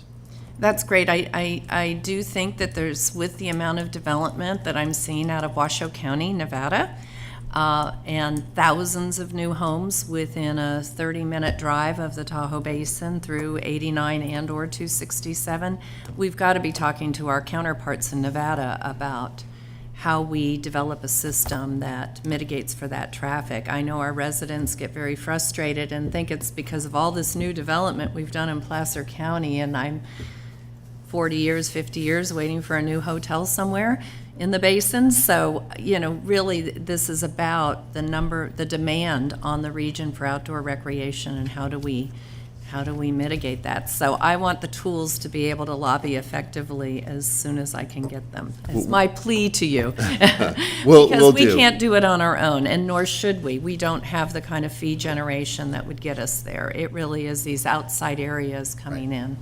Will do. We'll continue to coordinate with them and bring that information forward to you. Great, thank you. You're welcome. That was it, Chair. Okay, thank you. I don't see other questions from the board. This is a public hearing, so I will open the public hearing now. Is there anyone here in the chambers who'd like to comment on this item?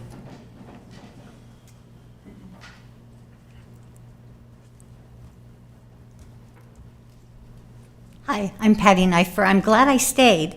I was part of the Griffith Quarry Development Team Committee, and it's just coming along so nicely. And my ears perked up when I heard that there was more funding for the Griffith Quarry. So I don't know if this is the appropriate way to ask, but I'm just curious what's in store. Great question. Any other comments or questions here in the chambers? And anyone online? No, Chair. Okay. Maybe you can speak to the question. Yes, Chair. So the Griffith Quarry Park is a improvement project that will include interpretive panels, planting, signage, site amenities, replacement of fencing, and a vegetation management plan. The total cost of that project is $226,000, and it is estimated to be completed this upcoming fiscal year. Great. Any other comments or questions from board members? Okay, I will close the public hearing and bring it back for a vote. So I'll move approval, but I just appreciate the fact as a county, even though we don't have dollars to do everything, I just appreciate the fact that we are in a place where we are actually able to approve all sorts of capital improvement projects that are needed, and we have all this development that's happening, and we're investing in the future of our county. But I just want to share that because I think that we lose sight of the fact that we are well positioned. We have folks who work really hard to utilize the dollars that we bring in to make sure that we are planning for the future. And so I just don't want this moment to go by without us just acknowledging that we are well positioned, but we have team of folks who are working with us really hard to accomplish much needed, long time needed projects. And I know there are some items on the list that are still far out there, but it's really helpful to have it all in one place. And I appreciate the work that you all are doing together to try to move these projects forward. And so I'll move approval. Great, moved by Gore, seconded by Gustafson. All those in favor? Aye. Aye. Any opposed? And no abstentions. Thank you so much, appreciate it. We will move to item 4A, our 10 o'clock timed item, Placer Commerce Center annexation into zone of benefit to A3. Good morning, Chair. Good morning, Board. I'm here for the next 3 items, so we'll be doing a series of annexations. We're going to kick off with the Placer Commerce Center.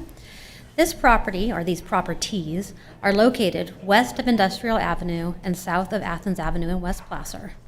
The combined parcels are a total of 413 or so acres, and therefore, if the annexation is approved, the county will collect $80,157.50.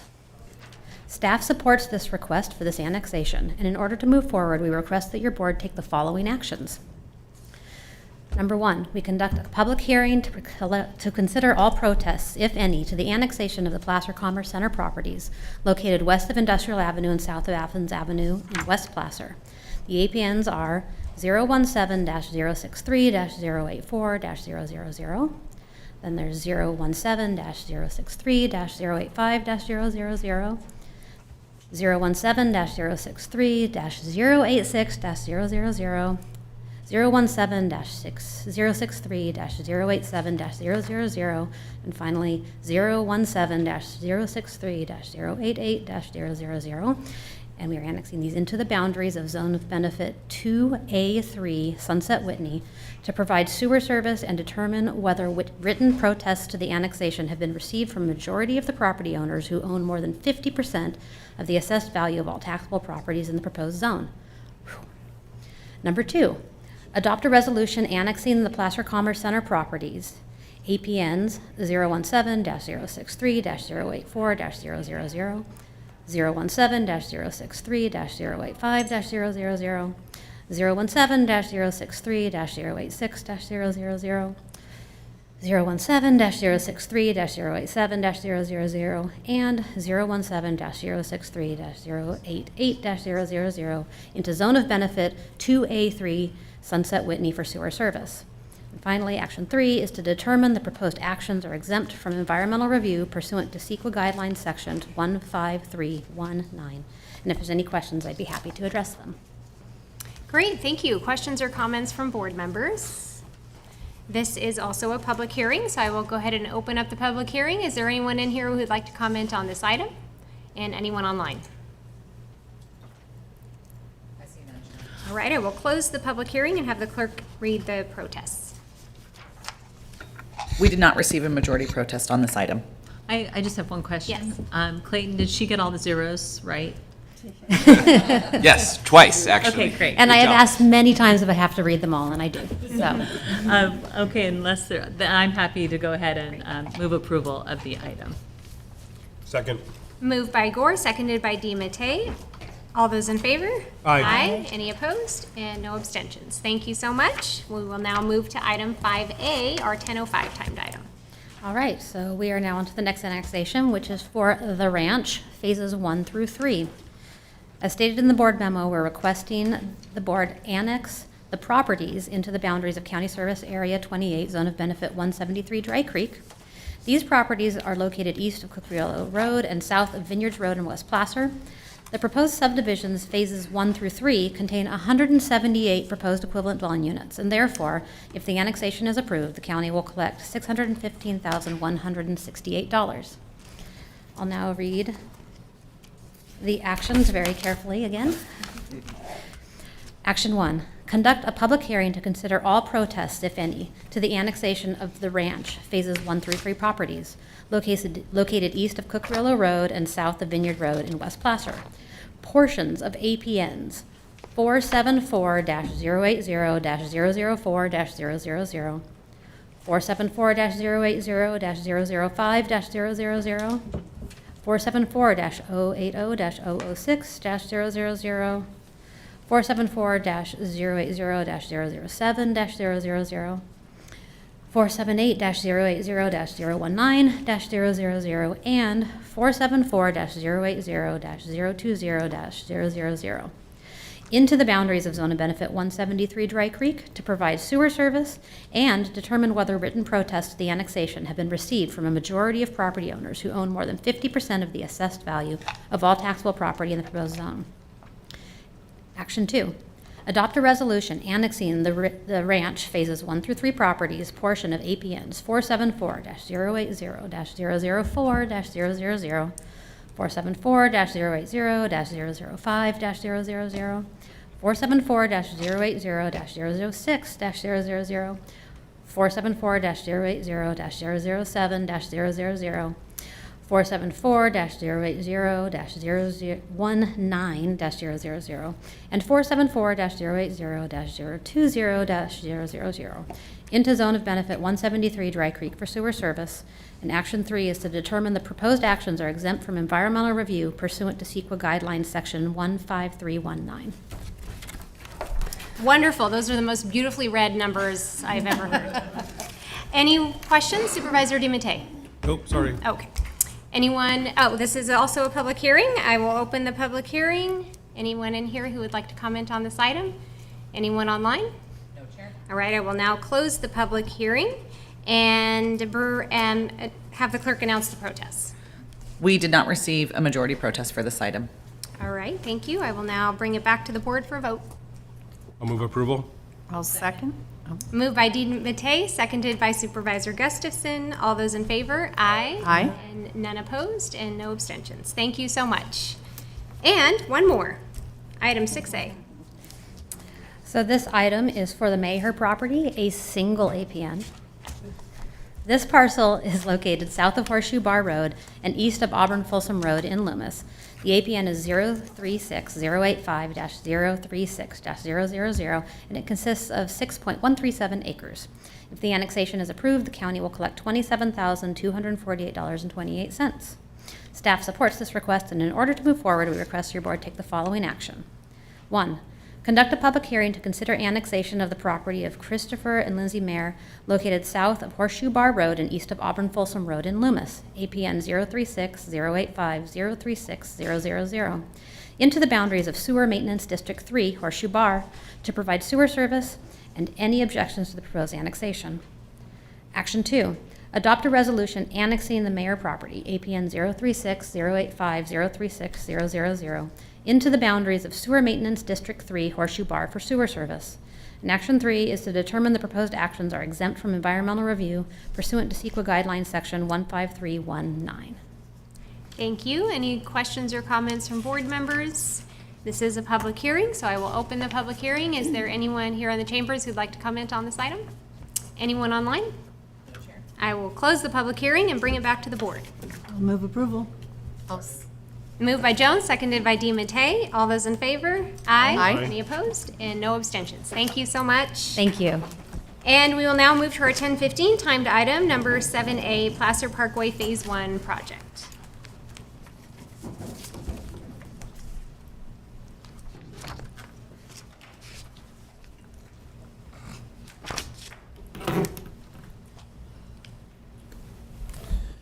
Good morning, Madam Chair, Board of Supervisors, Daniel and Clayton. I'm Derek Ady, Public Works Director, and with me this morning is Rich Moorhead, Deputy Director, and Kevin Ordway, Engineering Manager.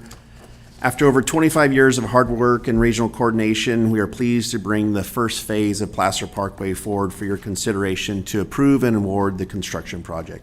With such a significant history and important project to West Placer, we will share the history and the specifics on the recommendation of the award for the construction project. And with that, I'll hand it over to Rich. Kevin, do you have Good morning, Madam Chair, members of the board. Rich Moorhead with Public Works. The slide before you here today is, or the first slide here, is the ultimate Placer Parkway and just gives you an idea of where it sits in the region and for the public so they can see where it sits.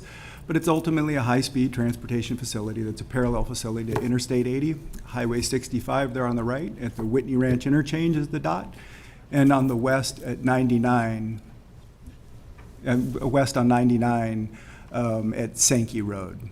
So go ahead and go to the next slide, please. So I'm going to give a brief history here of Parkway itself. I started in the county in 2000, so it started a little bit before me, but I've been on this project since inception. And in reality, it started a little bit before that. And just I want to touch on some key milestones that bring us here today to demonstrate the amount of work that's really been done on this project to get us here to date. It was really in 1991. There was an initial document that was done for its initial feasibility study done by Caltrans, and it was Route 102. And that was for a route that was going to connect really I-80 to I-5 somehow. And Route 102 came through the foothills here.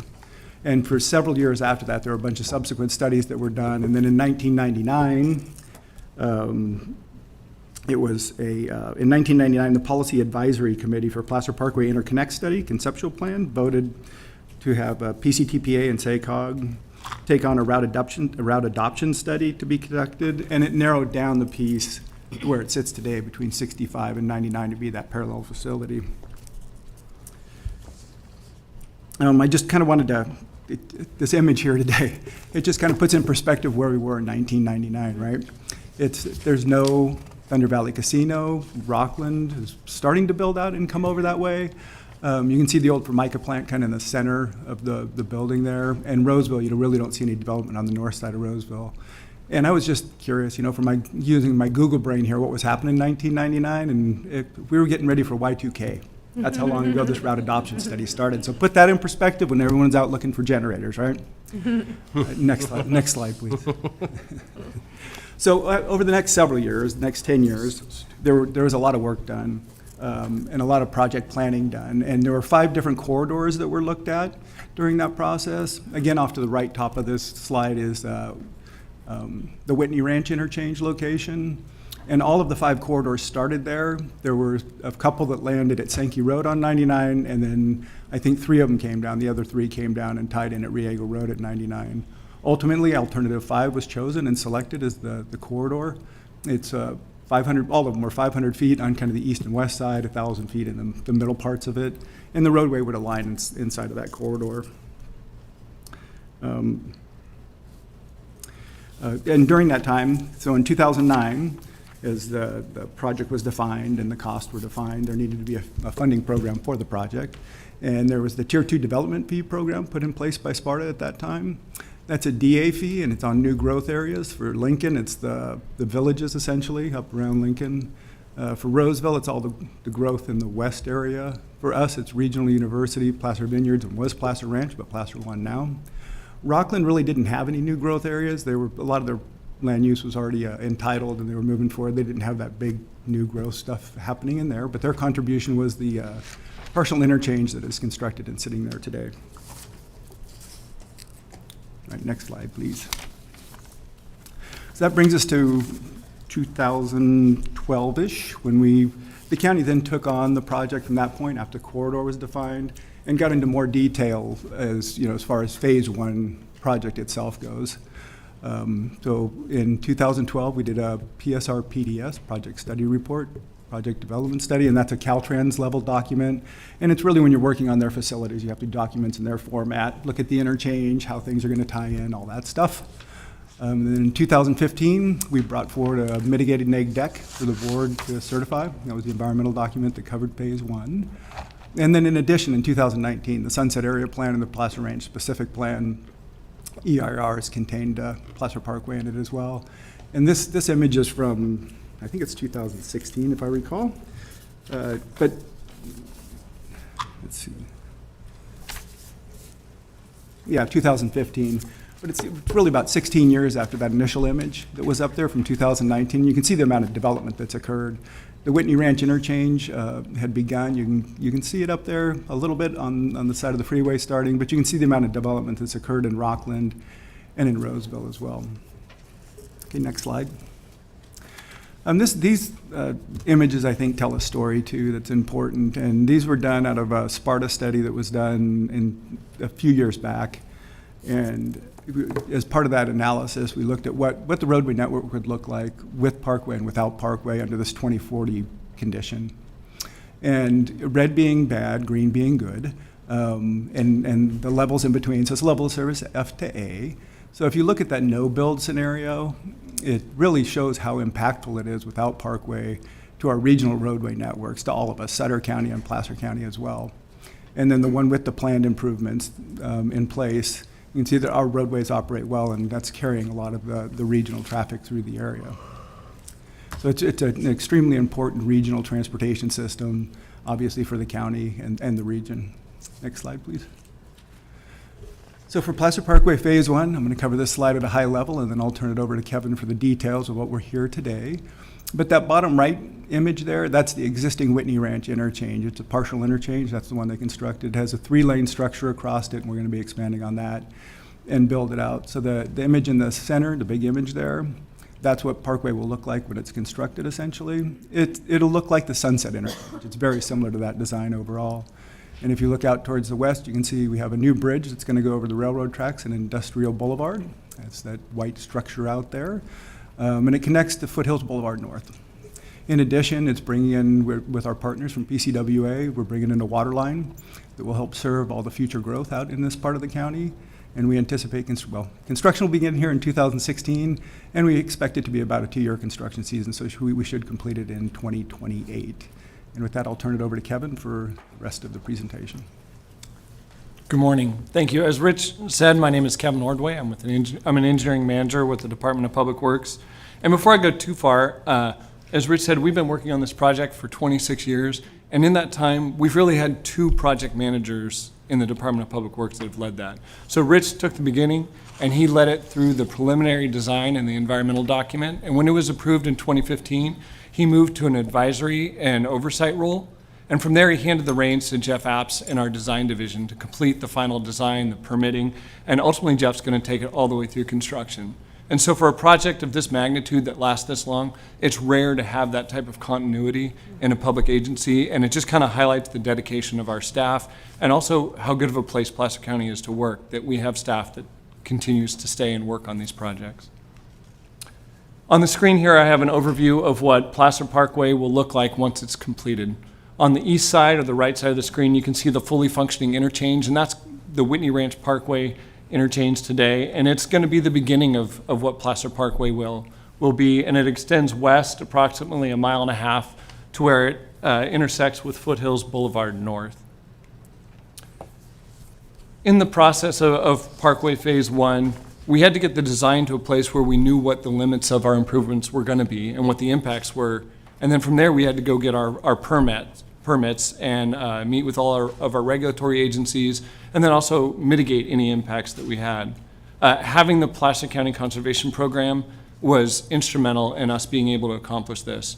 I cannot say enough good about Greg McKenzie and Teresa Johnson. They were so helpful in us working through the process, and we still reach out to them, and they're always there as a resource for us. In addition to environmental impacts, we also had impacts to other facilities. Here's a picture of the Union Pacific Railroad tracks. We're going to be building a bridge over. When you work with the Union Pacific Railroad, they have their own set of rules and permits you have to get, and it's a very long process. And once you get through that, you then have to go to the California Public Utilities Commission because they regulate the railroads here in California. You can also see there's some PG&E facilities there we had to coordinate with, as well as we had to coordinate with Caltrans. But before we could do anything, we also needed to buy the land needed to build the roadway. And Sarah Williams, our right-of-way agent, did an exceptional job of working with all the property owners and the businesses to acquire the necessary right-of-way for this first phase. But in addition, we're tying into Caltrans facility, so we had Caltrans oversight. So not only did we need to work through our regular process, we had to meet their requirements and get their ultimate right-of-way certification that they blessed what we did. And we received that, and then we're able to go on and get an encroachment permit from them.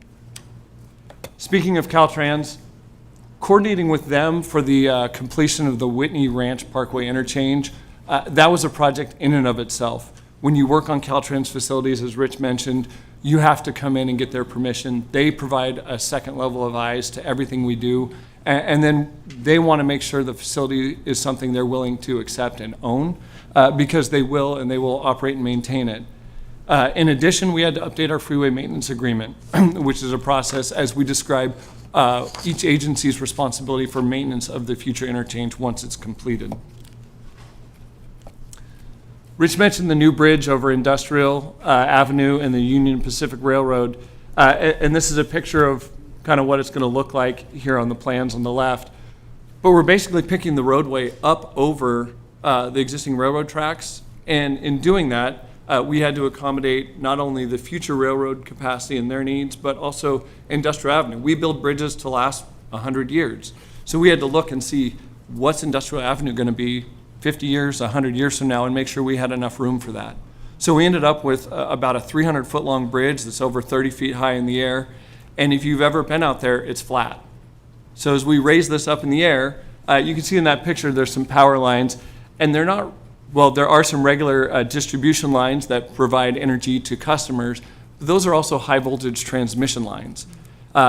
This was my first experience in being involved in all with a project where we relocate those high voltage transmission lines, and it's not simple. I can tell you that. And we've worked diligently with PG&E over the last few years, and that work is currently in progress, and it's scheduled to be completed here within the next couple weeks. The roadway, because we're raising up the bridge for the overcrossing as well as the bridge over the railroad and Industrial, we needed to pick the roadway up as well. So the roadway is going to be elevated from the interchange at Whitney Ranch Parkway all the way to Industrial, and then it continues at an elevated state where it will come down eventually and touch down to intersect with Foothills Boulevard North. In order to do that, we're having to bring a lot of material in, over 400,000 cubic yards of soil. And on that soil, we'll get it compacted and we'll build a 4-lane roadway, 2 lanes in each direction with a striped median. And then when we hit Foothills Boulevard North, we're going to be constructing a signalized intersection now for the phase 1. Ultimately, someday when Parkway is fully constructed, all these intersections at the crossing streets will be grade separated, and they'll be just like the interchanges on Highway 65 where we'll have free-flowing traffic. The last piece of the project I really want to talk about is the Placer County Water Agency water line. Years ago, when the partial interchange at Whitney Ranch Boulevard was constructed, PCWA stubbed a 42-inch water line on the east side of State Route 65, and they've been waiting for this project to be able to bring that water all the way across 65 and across Industrial Avenue to provide much needed water to western Placer County. And this 42-inch water line is critical to their strategic long-term planning for providing water to this region. Now, a 42-inch water line is big. It's 3.5 feet in diameter, so we couldn't fit that through our bridges. So at each bridge, we're taking that water line, we're splitting it into 3 24-inch water lines so we can fit it through the bridge. We put it back into a 42-inch water line until we get to the next bridge, do the same thing, and then once we cross Industrial, we'll go ahead and extend it out to where it can provide future service. Now, when you have a project this big, you need a big contractor to do it, and there aren't many in the area. So in order to attract more bidders, we reached out early. We met with the Associated General Contractors down in Sacramento. We gave them a presentation to try and encourage interest and really get the word out. We also worked with procurement to advertise in different publications and solicit, and it really did pay off. We got 6 large contractors that all came and bid our project, and we got some really competitive bids. The timing in the market was good. There wasn't much work out there, and so they went pretty aggressively, and fortunate for us, it was really beneficial. Ultimately, the low bidder was A. Teichert & Son Incorporated out of Roseville, and they're who we're going to ask that you award the contract to today. So project funding, how are we paying for all this? So ultimately, the entire Placer Parkway will be fully funded by Sparta Tier 2 development fees. In addition, there's going to be some PCWA contributions for their waterline infrastructure, and then there's also going to be contributions from the United Auburn Indian community towards the project. However, right now there aren't enough Sparta Tier 2 fees to pay for the first phase of Placer Parkway. So in order to bridge the gap, in addition to those long-term funding solutions, we're going to be providing some county advanced general matching funds that are reimbursable from future Sparta Tier 2 fees, in addition to some reimbursable contributions from the United Auburn Indian community to help fund this project as phase 1. So it's currently proposed the project will draw upon the following funding sources. The current balance of the Sparta Tier 2 fees is $9,595,600. The United Auburn Indian Community remaining grade separation project fair share contribution is $8,409,500. The United Auburn Indian Community non-reimbursable contribution is $9 million. The Placer County Water Agency infrastructure funds are up to an amount of $7,779,795. And then we'll have the United Auburn Indian Community reimbursable funds of $13,335,750. And then we have the county advanced matching general funds in the amount of $30,745,250. And with that, I'd like to read the actions we're requesting of your board into the record. The first action we're requesting of your board today is to adopt a resolution approving the award of competitive bid number 20634 to the lowest responsive and responsible bidder, A. Teichert & Son Incorporated of Roseville, California, for the construction of the Placer Parkway Phase 1 project up to an amount of $61,648,965 and authorizing the Director of Public Works or designee to execute construction contract number 001391, subject to County Council and Risk Management concurrence.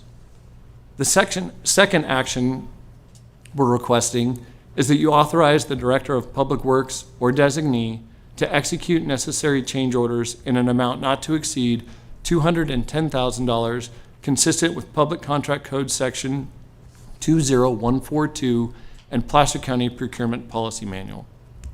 And then the last action is that you determine the proposed actions are consistent with the mitigated negative declaration for the Placer Parkway Phase 1 Improvement Project approved by the Board of Supervisors on September 1st, 2015, and on a separate and independent basis are also consistent with the final environmental impact report for the Sunset Area Plan, Placer Ranch Specific Plan, certified by the Board of Supervisors on December 10th, 2019. And with that, we're happy to answer any questions. Wonderful. Questions or comments from board members? Supervisor Gore? First of all, thank you. I had no idea the complexity of the project. And so when we were telling people, even when I told a group of people last night we were spending about $60 million on the first phase, I didn't understand the complexity of the project, especially the water lines in the roadway, et cetera. So I really appreciate this update, and I think it's going to be really important for us. I would love to have I do have copies of the slides, because our residents are going to want to know why it's so expensive. And we've been planning for this, but boy, this is just very eye-opening. So I appreciate really all of the hard work. And I don't think I have any questions other than it's a big project. A really important project, and we've been working on it for years and years, so it's nice to actually be in a place of moving forward. Yeah, thank you. Supervisor DiMattei. Thank you guys for the presentation. Also, I got to give a shout out to Christina, because she had her contacts at the CPUC that probably we would have not had to, or got as quickly as we did without that, so thank you. Derek, thanks for getting back to me yesterday. I had some questions about, and I'll just reiterate them today, about the change orders not to exceed $210,000. That's per change order, correct? But not to exceed more than $2 million in change orders? So per Public Contract Code, it is $210,000 total unless we come back to the board. However, in the contract, we've included a contingency of $2 million because on a project of this size, if we didn't have that contingency that's owner controlled, we'd be back to your board relatively frequently, pretty easy. So that gives them about 9 change orders approximately that they can play with? Yeah. At $2 million? Yes. I did get some inside baseball that the iron contractors who have looked at this project will probably have a few change orders after they've looked at the design, so it may be coming to us probably sooner than later. Hopefully, if steel prices don't go skyrocketing and what their changes are to be, so just a heads up with that as well. So, but other than that, thank you for getting back to me, and just wanted to share that with everybody. And if there are change orders, I think that up to the $2 million, I would like to. I'm sure maybe everybody else would be kind of want to know what they are, just because I have a little bit of experience building some stuff, so I'd like to see that as well. So appreciate that. Thank you. Supervisor Gustafson. Thank you, and congratulations to the team who's worked so hard and long, and what a legacy to think about, the number of years involved, and congrats on pulling this together. This is just a humorous question from my past career. When you're trying to manage all those different funding sources, who does that work? Is that internal to DPW, or is that county finance who's going to be managing those billings to the various entities? So I would say it's going to be a joint effort, but specific from the project, it will be our project manager working with our accounting department to provide the billing for reimbursement, and then we're going to be working with CEO Finance Office on how we tap into each funding source. Yeah, that itself is a complexity that sometimes people overlook in doing these projects. And then my second question is, we certainly had estimates on the project. Did we look at what it's costing Caltrans to deliver a project of this? I mean, I think when the public asks us about how much this is, to put it in context with what it costs Caltrans to deliver. So prior to A going out similar to, project? so prior to going out to bid, there's a database of all Caltrans unit costs. And we put together an estimate on the bid items utilizing recent Caltrans costs for projects of this size. And we came up with an estimate of 106 million. Now, the timing of the market, we talked to some contractors, and there's really not a lot of work of this size out there. And so these contractors were really hungry, and we got really good prices, like really good prices. So we are going to need to manage very carefully. We're going to need to watch for change orders because they wanted to get the job, and sometimes in this industry, you get the job and then you try to find a way to make money. And so it's going to require us to be diligent, but either way, we did save the taxpayers a lot of money just with the timing. That's incredible, and I think that's a great number for us to keep in mind that, per Caltrans' recent projects, this would have been over $100 million projects. So, great job. Thank you. Supervisor Jones. Yes. Thank you for that report. It was very, very well done. So Placer Parkway, this is phase 1. How many phases do you think there will be? There aren't defined phases, but if you think about it logically, right, we're going to land at Foothills Boulevard North. You would assume the next phase would go from Foothills Boulevard North to Fitiment. The next phase after that would go from Fitiment to this Watt Avenue extension, which is Santucci Boulevard, or Blue Oaks, depending on those roads tie together. And then Sutter County would need to build their end of it, and then we would connect that centerpiece as the final piece. Logically, that's probably how it will function. Makes sense. Good, thank you. I was on the MAC when I first found out about this, Placer Parkway, and we were all so excited to hear about it. It was going to be coming, and, well, we thought it was coming a lot sooner than this, but I want to congratulate you on actually getting it off the ground. And I'm also excited to be on the Board of Supervisors here with it coming to fruition, at least. That's going to be exciting. It has been a long time, and I'm happy to see it moving forward finally as well. Like I said, I started in 2000. It was one of the first projects I started sitting on when I started working for the county, and followed it through until the environmental clearance in 2015, and then turned it over to Jeff. So it has been a long process, and it is great to see the first phase moving forward. And you cannot retire, any of you, until it's completed. And just a reminder to keep an eye on those, on your, the bid, in the bid, the change orders, because as I learned a long time ago, we don't want you bringing a picture of their big yacht going that way with the name change order on the back of it. But anyway, thank you all. Great job. I'm looking forward to it. I'm really excited. Supervisor DiMattei.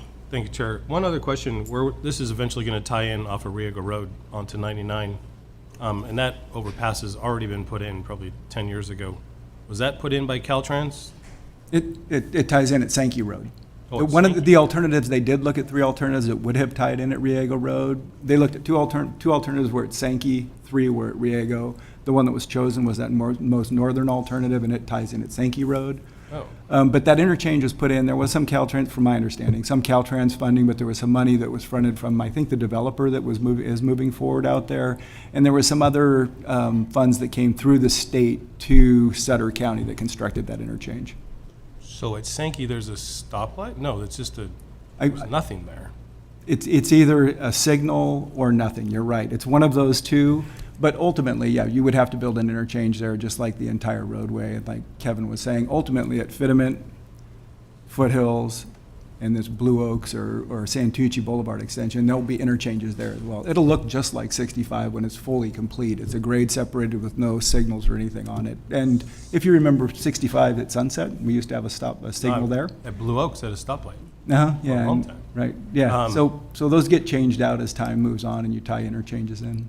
So why would is it cheaper to go south to Sankey, north to Sankey than it is south to Riego Road? It was the least damaging practicable alternative in the environmental document that was chosen, and that's the one that's been adopted and funded. With all the development too that's come along and everything that's been approved up to this point, that's the alignment that's been selected, and it's in our general plan as well for that. You can't change it. No, we're not. Yeah. No, I don't know if you're thinking about so to start this story. Remember that 1999 when we started the alternatives, looking at that. But it was the one that was chosen as having the least damage to the environment essentially, and that's how it ultimately was selected. Interesting, because Baseline, which goes into Riego Road, is the more used road Well, for we the really, last we probably really need 40 both. years. We really need both of them in the future. We need Right. Baseline at 6 lanes, Baseline Riego, and then I guess it's Riego on that. On the Suttercon, yeah, but there's the alternative. If you look at the green alternative on the north there, the furthest north, that's the alternative that was selected that ties into Sankey Road. Interesting. Yeah. Maybe Okay. because Sutter Point was already planned. Sutter, well, that's another story for today. Okay, thank you. Well, I will just echo what my colleague said. Congratulations on a many year effort. 26 years is crazy. And I think it's a really great example of, we hear all the time if infrastructure challenges and why does development go in first and then infrastructure comes in. So I would like to say thank you to the CEO's office and to Public Works for really making this a priority. It's not ahead of all of the development, but it will be ahead of a lot of the development. And so I think it's a really great example of us, not just us, but for the county being willing to put in some funding early so that we can get a project done that's really going to benefit the whole community. And so thank you for all of your work. It obviously is incredibly complex with a lot of moving parts, and I'm glad you are the engineers and I'm not, and you have just done an excellent job. So with that, I will open this up for public comment. Is there anyone in here who would like to comment on this item? And is there anyone online? All right, I will bring it back to the board. I'll move approval. I'll second. Moved by DiMattei, seconded by Jones. All those in favor? Aye. Any opposed? And no abstentions. Thank you so much. We will now move to our 10:30 timed item, Placer Parkway Phase 1 Project Award of Professional Services Agreement.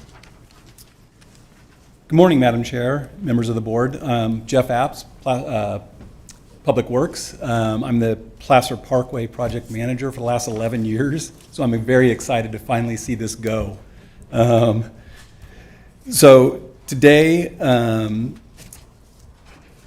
the action items I'm requesting, I'll go ahead and read, and then I'll give a little bit of a background of what we're doing. I'd like to adopt a resolution authorizing the Director of Public Works or designee to award and execute a professional services agreement with SOMAS for professional construction management, materials testing, and related services for the Placer Parkway Phase 1 project in an amount not to exceed $9,875,739 upon review and approval by County Council and Risk Management, and to execute amendments up to an aggregate amount of $987,574, and to take all other reasonable and necessary actions to furtherance the agreement. Number two, to determine that the proposed action is consistent with the mitigated neg deck declaration from the Placer Parkway Phase 1 Improvement Project approved by the Board of Supervisors on September 1st, 2015, and on a separate and independent basis, is also consistent with the final environmental impact report for the Sunset Area Plan, Placer Ranch Specific Plan, certified by the board on December 10th, 2019. So this is for construction management services. We reached out to our procurement department and issued the RFP 20635 and ended up with 4 proposals for consultants. We narrowed this down to 2 consultants and had interviews, and our panel unanimously decided on SOMAS as the construction management firm qualified. Construction management will include project quality inspections, both on source material, going out to the plants for the actual steel, for the material, testing soils, and on the inspections of actual installation and construction. They're going to maintain the schedule and coordinate with the contractor to make sure everything is adhering to a schedule and into cost. For the fiscal impact, the cost of the professional services agreement for the $9,875,739 with the authorized contract amendment of $987,574, resulting in a total cost of $10,863,313, This project cost, the agreements, was included in the overall project budget described in the separate construction contract which your board just awarded. And with that, if there's any questions, I'm happy to field them. Any questions or comments from board members? I don't see any. Anyone in the public who has a question or comment on this item? Anyone online? All right, I'll bring it back to the board. Sorry. Oh, wait, you answered it. Forget it. Oh, you sure? No problem. I'll move approval. I'll second. All right, moved by Jones, seconded by Gustafson. All those in favor? Aye. Aye. Any opposed? And no abstentions. Thank you Thank you. very much. As a reminder, we are continuing item 9A, the 1040 timed item, to a future date. So we will move along to item 10A, our 1050 timed item, 2627 Fire Facilities Impact Fee Program Annual Inflationary Adjustment. Good morning. Good morning.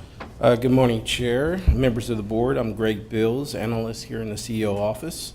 This morning, we have a series of public hearings for fee updates. These fees vary from development impact fees, in lieu fees, fees for services, or fees based on agreements. Each fee has updates based on inflationary indexes or regulatory components. They will be presented by each of their department subject matter experts. I want to send a big thank you to each department for working together to streamline these items for our 2026 Fee Day. And to kick us off this morning, I'll be presenting the Fire Facilities Impact Fee Update.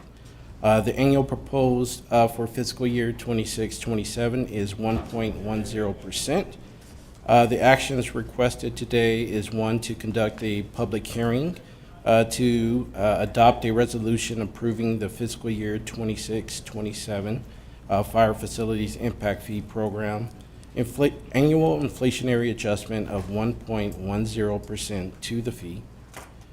B is to determine the proposed action is exempt from CEQA pursuant to CEQA Guidelines Section 15273 and is not a project pursuant to CEQA Guidelines Section 15378. With that it concludes my presentation. Happy to answer any questions. All right, any questions or comments from board members? I don't see any. Anyone in, this is a public hearing. I will open the public hearing. Is there anyone here in the chambers who'd like to comment on this item? Anyone online? Yes, Chair. Caller, go ahead and unmute your mic and give your comments. Greetings again, Supervisors. Diane Louise Alessi from Christian Valley Park. I just have one kind of a follow-up comment based on the open comments and my direction in terms of raising the in lieu fees. The caller also was a realtor, and he's making a comment that, that dissuades the developers from building affordable units. Well, this county has had decades of proof that the in lieu fees are not producing low and below income units. And other jurisdictions, when they raise their in lieu fees up, to a pain point where they does force those units to be built, does actually result in those lower income units. And what I'm needing to just emphasize is the developers are using a mechanism that the normal Joe Blow doesn't have access to, and that's the low-income housing tax credit situation, especially if they have the ability to also do their in-house contracting, such as in the Hopeway project is a prime example. And the in lieu fees have to be risen to the point where it actually produces, because those in lieu fees, those low-income tax credits are being sold, syndicated, and then they fund the project, and then they walk away from the low to below income. So the public needs to be really aware that these mechanisms are in play, and there's like at about year 15, they can exit it all together, and they can raise it all up to above moderate to market rate. So the in lieu fees have to be risen to make those units being built flat out, because the tax credits are just a tax on all of us, and then it doesn't result in what we're aiming for. So with that, I'm going to yield. Thank you. Any other comments? No further commenters. All right, with that, I will close the public hearing and bring it back to the board. I will move approval. Moved by Gustafson, seconded by Gore. All those in favor? Aye. Aye. Any opposed? And no abstentions. Thank you. We will move to our 10:55 timed item, number 11A, 2627, Community Development Resource Agency, Admin Fees, Annual Inflationary Adjustment. Good morning. Good morning. My name is Summer O'Neill. I want to say good morning to the board and to the board chair. Today I'm here for the fiscal year 2026-27 Community Development Resource Agency Fees Annual Inflation Adjustment. Today the actions requested are to conduct a public hearing, to adopt a resolution approving the fiscal year 2026-27 Community Development Resource Agency administrative fees and fire planner fees, making an annual adjustment of 3.21% for the Consumer Price Index adjustment fees, and approving the Tahoe Regional Planning Agency pass-through fees as provided in the 2026 Tahoe Regional Planning Agency adopted fee schedule. Also to determine the proposed action is not a project pursuant to California Environmental Quality Act guidelines, section 15378. I'd also like to state that the remaining fees that are usually brought to the board will be brought forward on a separate board item. And with that, any questions? Any questions from board members? All right, I will open up the public hearing. Anyone here in the chambers who'd like to comment? And anyone online? No, Chair. All right, I will close the public hearing and bring it back to the board. Move approval. I'll second. Moved by DiMattei, seconded by Jones. All those in favor? Aye. Aye. Any opposed? And no abstentions. Thank you very much. We'll move to item 12A, our 11 o'clock timed item, 2627, Agricultural Commissioner, Sealer of Weights and Measures, Hourly Inspection and Service Fees. Good morning, Madam Chair and members of the board. My name is Daryl Mitani. I'm the Deputy Agricultural Commissioner, Deputy Sealer. The item that I'm bringing to you this morning is our annual inflationary update for our hourly inspection and service fees here. So specifically, I am asking the board to conduct a public hearing to A, adopt a resolution approving the fiscal year 2026-2027 Placer County Agricultural Commissioner, Sealer of Weights and Measures hourly inspection and service fees annual inflationary adjustment of 3.0% to the fees, and B, determine the proposed action is not pursuant to CEQA guidelines section 15378. So with that, I'm happy to help answer any questions. Any questions from board members? I will open the public hearing. Anyone here in the chambers? And anyone online?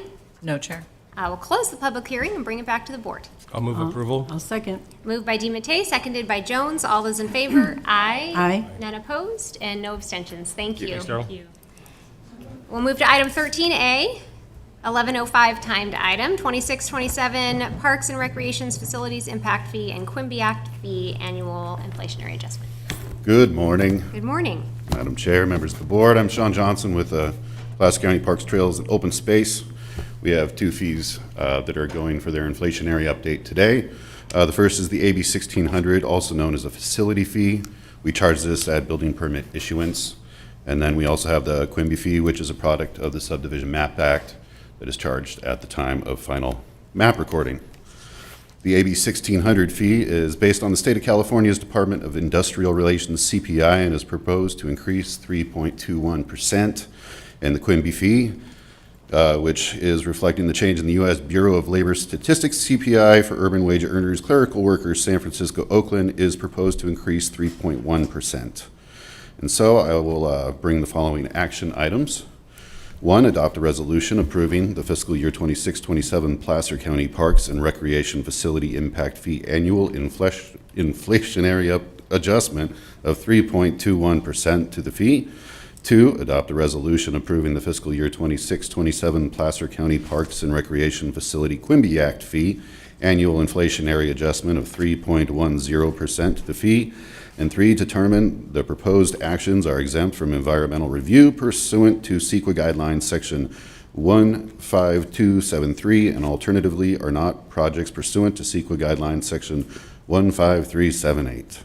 And with that, I'm happy to answer any questions. Thank you. I will see if the board has any questions or comments. All right, I will open the public hearing. Are there any members of the public who would like to comment or on this item? And anyone online? No, Chair. I'll close the public hearing and bring it back to the board. I'll move approval. I'll second.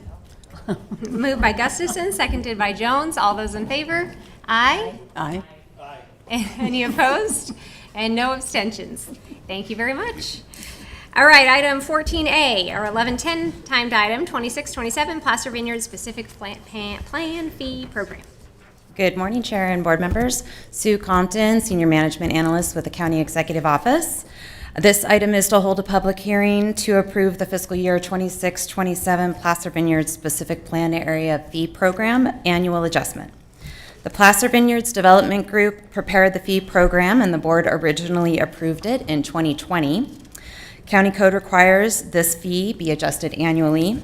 The proposed 1.19% increase reflects the average of the change in the San Francisco CCI and the 20-city average CCI from February 2025 to February 2026, as reported in the engineering news record. If approved, the new fees become effective July 1, 2026. There's no additional impact to the general fund. The actions requested today are to conduct a public hearing, to adopt a resolution approving the fiscal year 2026-2027 Placer Vineyard Specific Plan Fee Program Annual Adjustment of 1.19%, determine that the proposed actions are exempt from CEQA pursuant to CEQA Guidelines Section 15273 and is not a project pursuant to the CEQA Guidelines Section 15378. And with that, I'm happy to take any questions. Thank you. Questions or comments from board members? And this is a public hearing. I'll open the public hearing. Anyone here who would like to make a question or have a question or comment on this item? Anyone online? No, Chair. I'll close the public hearing and bring it back to the board. I'll second. Moved by Gore, seconded by Jones. All those in favor? Aye. Any opposed? And no abstentions. Thank you. Thank you. We'll move to item 15. Oh, you're in the next one. I thought you just liked us. I know, I just don't. Item 15A. All right, Sue Compton again, County Executive Office. This item is to hold a public hearing to approve fiscal year 2026-2027 Riolo Vineyards Specific Plan Fee Area Fee Program Annual Adjustment. An ordinance establishing the RVSP fee program was adopted by the board on November of 2017 in accordance with the development agreement for the Riolo Vineyards Specific Plan. The board also adopted a resolution establishing the initial fee schedule supported by a nexus study, which was updated by a resolution in April 15 of 2025.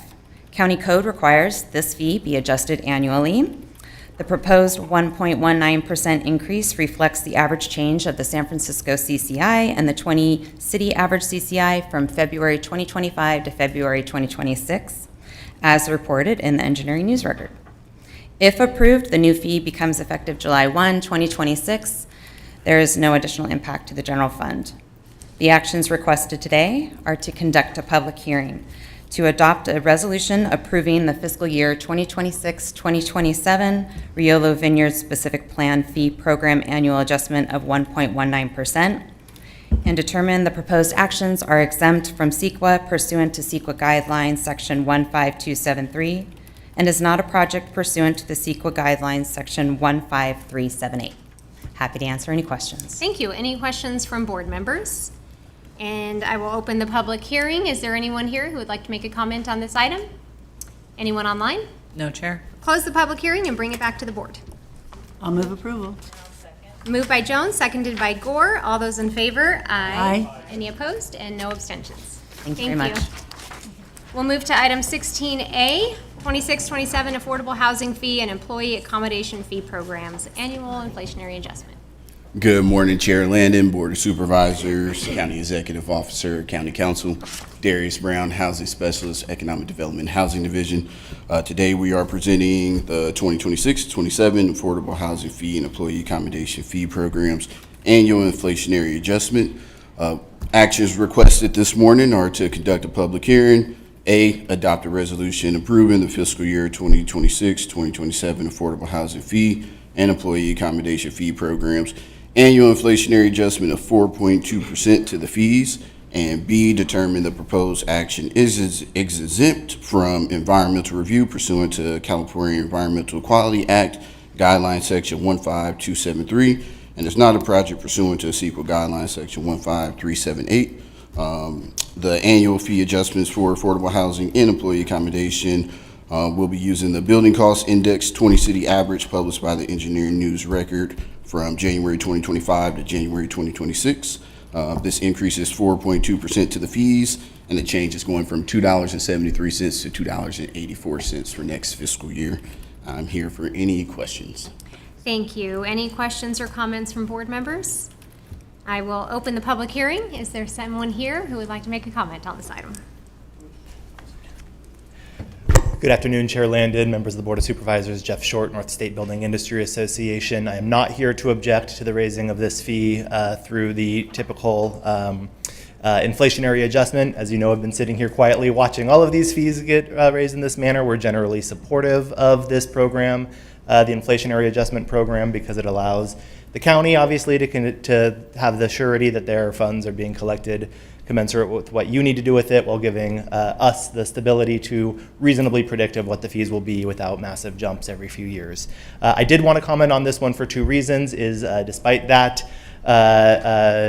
statement about the inflationary adjustment fee in general, I think that this fee is already appropriately set and would object to any further raising of the fee. As a previous commenter during the fire fee item raised, I would point out that even if all developers decided to go forward with building on-site projects, that would slow down the pace of providing housing to unacceptable levels. I think in anybody's plan for what the county should do, it would make affordable housing incredibly more expensive, and at the end of the day, not serve anybody's interests, certainly not ours, but neither the county's.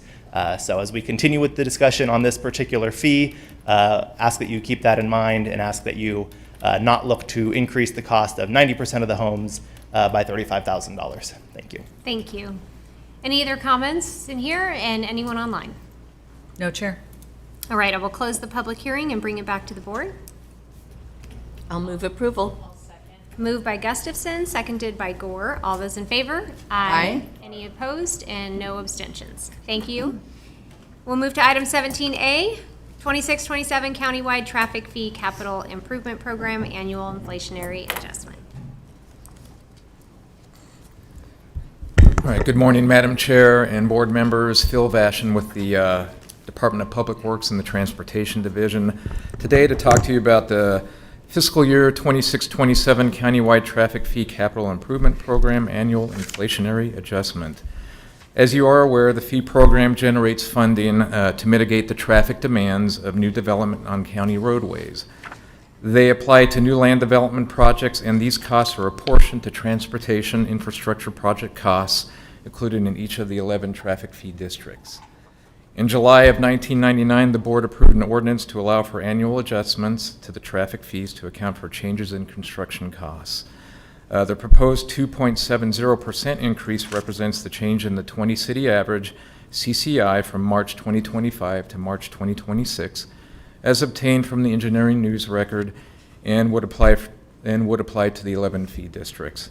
So the action requested today is to conduct a public hearing to adopt a resolution approving the fiscal year 26-27 Countywide Traffic Fee Capital Improvement Program annual inflationary adjustment of 2.70% to the fees, and determine the proposed action is exempt from environmental review pursuant to CEQA Guidelines Section 15273, and alternatively is not a project pursuant to Section 15378. I can take any questions. Thank you. Any questions or comments from board members? I will open the public hearing. Is there anyone in here who'd like to make a comment on this item? And anyone online? No, Chair. I'll close the public hearing and bring it back to the board. Move approval? I'll second. Moved by Gustafson, seconded by Jones. All those in favor? Aye. Any opposed? And no abstentions. Thank you.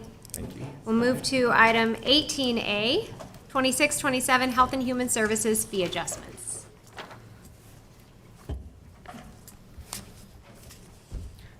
Good morning, Chair Landon and members of the board. I'm Denise Medlin, Administrative Services Manager with Health and Human Services. We have one action requested for your board this morning. Conduct a public hearing to adopt a resolution adjusting the current fee schedules for services provided by environmental health, adult and children's system of care, and animal services in the Health and Human Services Department by 3.21% for the Consumer Price Index adjusted fees. Some background regarding the fees. HHS fees that are subject to annual increases. These fees have been established for various services according to Placer County Code, which authorizes such fees to be adjusted annually based upon actual costs or on a specified consumer price index. Fees based on the California Department of Industrial Relations Consumer Price Index have been calculated on the December to December time period. Adjustments to fees will be effective July 1st and are based on an appropriate cost index in order to maintain current levels of service respective to the operating cost changes over time. There is no additional impact to the general fund. The fees are attached to the accompanying resolution for your board's consideration. We have provided copies to the clerk of the board and ask your board to approve this resolution. I do have with me the Director of Animal Services and Environmental Health, Jason Philippe, and we are happy to take any questions you have. Great, thank you. Any questions or comments from board members? I will open the public hearing. Is there anyone in here who'd like to make a comment on this item? And anyone online? No, Chair. I'll close the public hearing and bring it back for a vote. I'll move approval. I'll second. Moved by Gustafson, seconded by Jones. All those in favor? Aye. Aye. Supervisor Gore is absent and none opposed and no abstentions. Thank you. Thank you. Madam Chair, if I could just say, on behalf of all of these fee increases, I appreciate us keeping up with inflationary costs to provide these services each and every year. As painful as it may not have seemed today, we don't like passing these costs on, but skipping years gets us far behind, and then we have to make tremendous jumps. So I really appreciate this path forward. Thanks. Agree. We are going to move to item 20A, our first department item, updates to the uncodified schedule of classifications and compensation ordinance.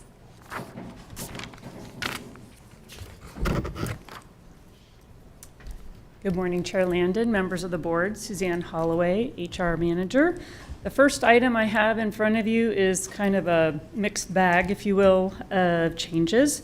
This is a request to introduce an uncodified ordinance, waive oral reading, to amend the schedule of classifications and compensation ordinance to retitle and update the salary grades for classifications within the Air Pollution Control Specialist series, create the new classification of Senior Air Quality Specialist, abolish classifications in the Emergency Services Specialist series, and to update the salaries for the Assistant Director of Public Works and the Managing Appraiser classifications.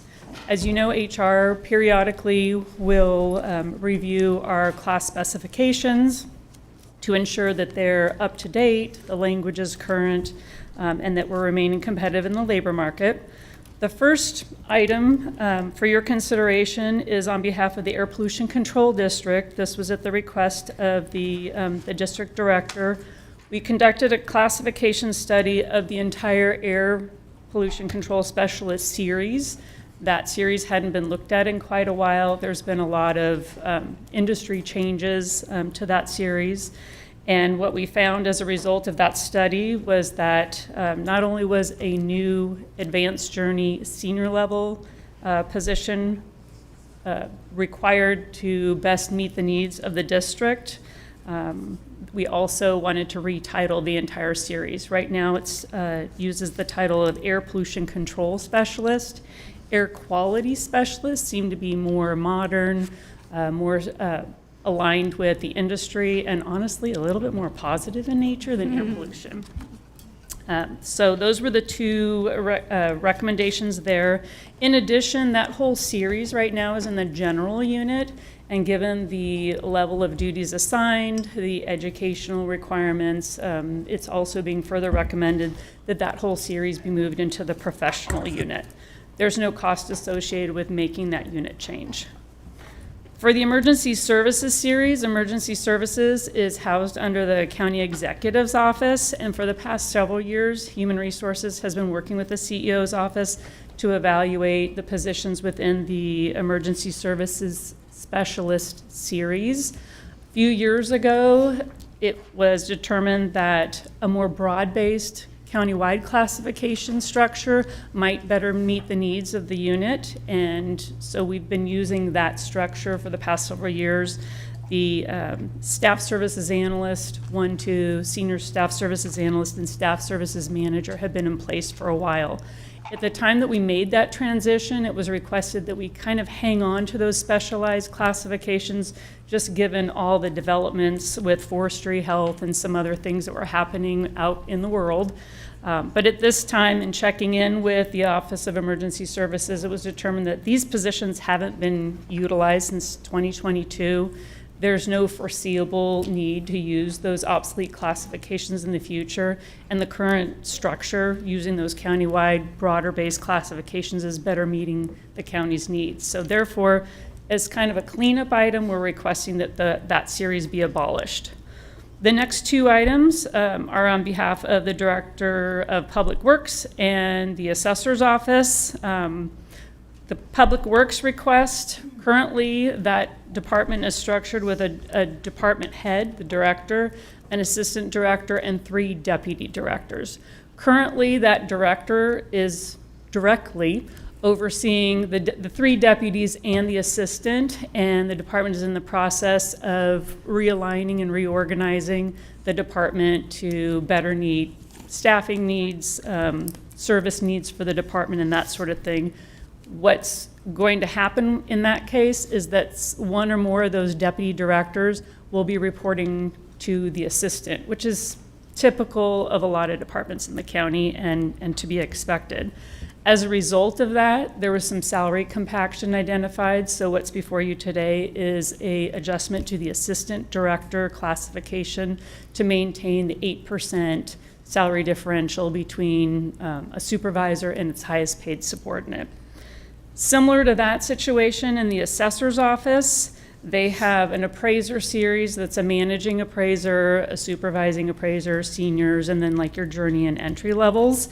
They are updating their organizational structure to better align with the way the class specs are actually already written and had been originally intended. For the last few years, I would want to say like 2 to 3, the managing appraiser has been reporting directly, no, the supervising appraiser has been reporting directly to the chief. Managing appraisers have had a different supervisory responsibility. And the assessor's office is looking to reevaluate that and again to maximize resources. So in doing so, that reorganization is going to also result in a slight salary compaction. So the request before you today is to just adjust the managing appraiser to recognize the differential between the supervisor and the manager. There's no fiscal impact resulting from changes to the classification titles in air pollution, nor for the professional unit designation, and then the fiscal impact to Air Pollution Control District to create that new senior air quality specialist classification, and then Public Works and the Assessor's Office are indicated in your report, and I'm happy to answer any questions you might have. Thank you. Any questions or comments from board members? And is there anyone in the public who'd like to comment on this item? Anyone online? No, Chair. I have one question. Yes. HR continues to bring in compaction and kind of probably handcuffing people from getting where they need to be. We don't have a county code that says that we have to have a compaction. It's a philosophy that we've been using, this 8%.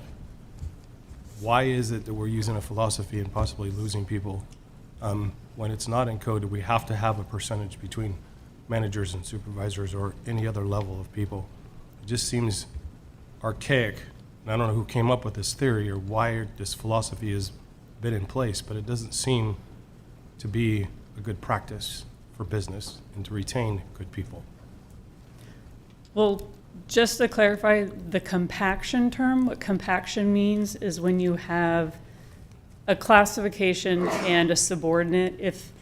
If the salaries are too close or too similar, that removes that incentive to promote or move higher. It's not uncommon, it's not specific to Placer County, the notion of compaction. That is in every governmental agency, and I can't really speak for private, but it is something that's considered in private industry as well. The term compaction just means that there needs to be a significant enough difference between higher level classifications that are assigned higher level work and lower level classifications. Within Placer County specifically, the amount that kind of triggers that compaction has been negotiated for the represented levels. For like our PPEO, we've negotiated that you need a minimum of 10% between a direct supervisor and their highest paid subordinate.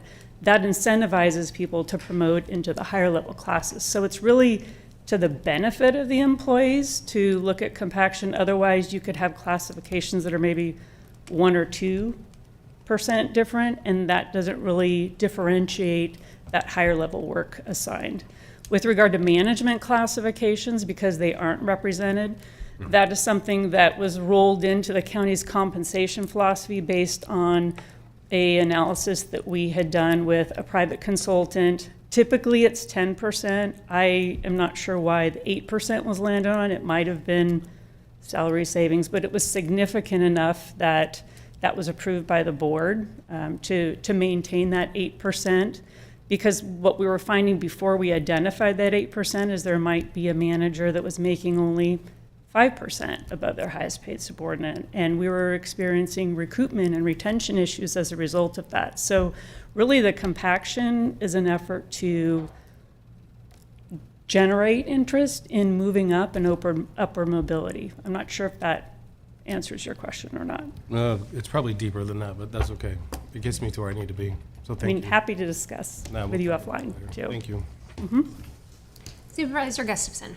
Yeah, I wanted to share that I understand how complex it is with so many different units and bargaining groups.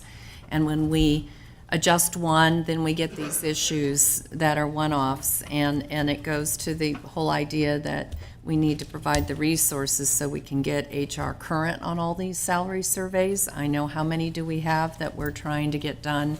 And that is part of the complications that lead to these issues that make it a disincentive for somebody to want to promote and take on additional responsibility and not get paid overtime and give up the benefits you have maybe if you're in a management class versus another class. But I appreciate that you're trying to make progress on all these and get them forward. I'm just trying to cheer on and make sure that we do this more quickly. I've heard from so many that the frustration and you know, as I've been here 6 years, I've watched the change in leadership in HR and also in the size of our county and the complexity of these jobs. We have to recognize that as a board and try to support you to provide those resources. So I'm thankful for these and the next item as well. And just appreciate the hard work you're doing. I just want to keep going. For sure. And speed it up. How's that? And as a heads up, I mean, we typically, when there are salary adjustments and there are different units, we do run analyses and reports to make sure that we can catch these timely. In the cases such as these two, where maybe these are being generated by a reorganization or a change in workflow, we want to best support our departments as we can. So, but I appreciate your comments, and if you want to throw us more resources, I'm all for it.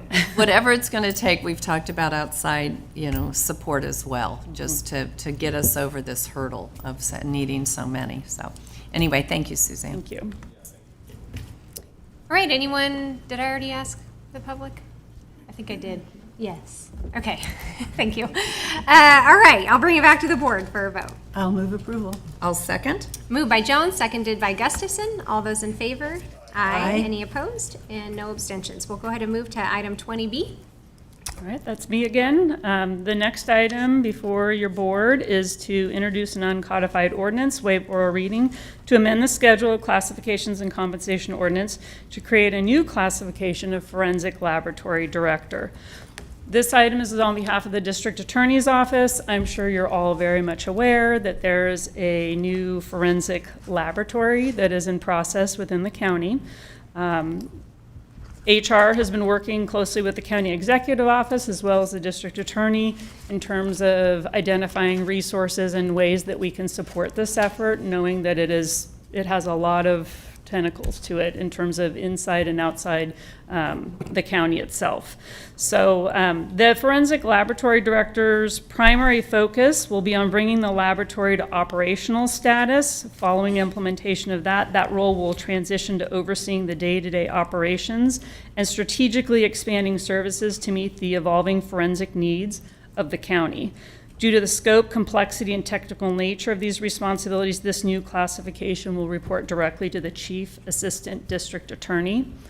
We did do a market analysis of comparable positions in our labor market, and that was the basis for the recommended salary placement, as well as an analysis of internal alignment. At this time, it is unknown when that position will be actually filled, but we wanted to have that at the ready for the District Attorney's Office so that as soon as they're starting to get more deeply into the planning stages, they will have a classification that will serve as a strategic lead for that. I anticipate that as they move through that process, Human Resources will be assisting in terms of staffing that forensic laboratory. That could be a combination of existing county classifications or brand new created items or some combination of the two. So there's probably more to come on that. You have your fiscal impact that's anticipated for that with salary and benefits when they are ready to start filling that position, and I'm happy to answer any questions. All right, any questions or comments from board members? I would just say this is really exciting because it's a great next step, so thank you for your work on it. Anyone in the public who would like to comment on this item? And no one online, so I'll bring it back to the board. I'll move approval. I'll second. Moved by Gustafson, seconded by Jones. All those in favor? Aye. Any opposed? And no abstentions. Thank you. Thank you very much.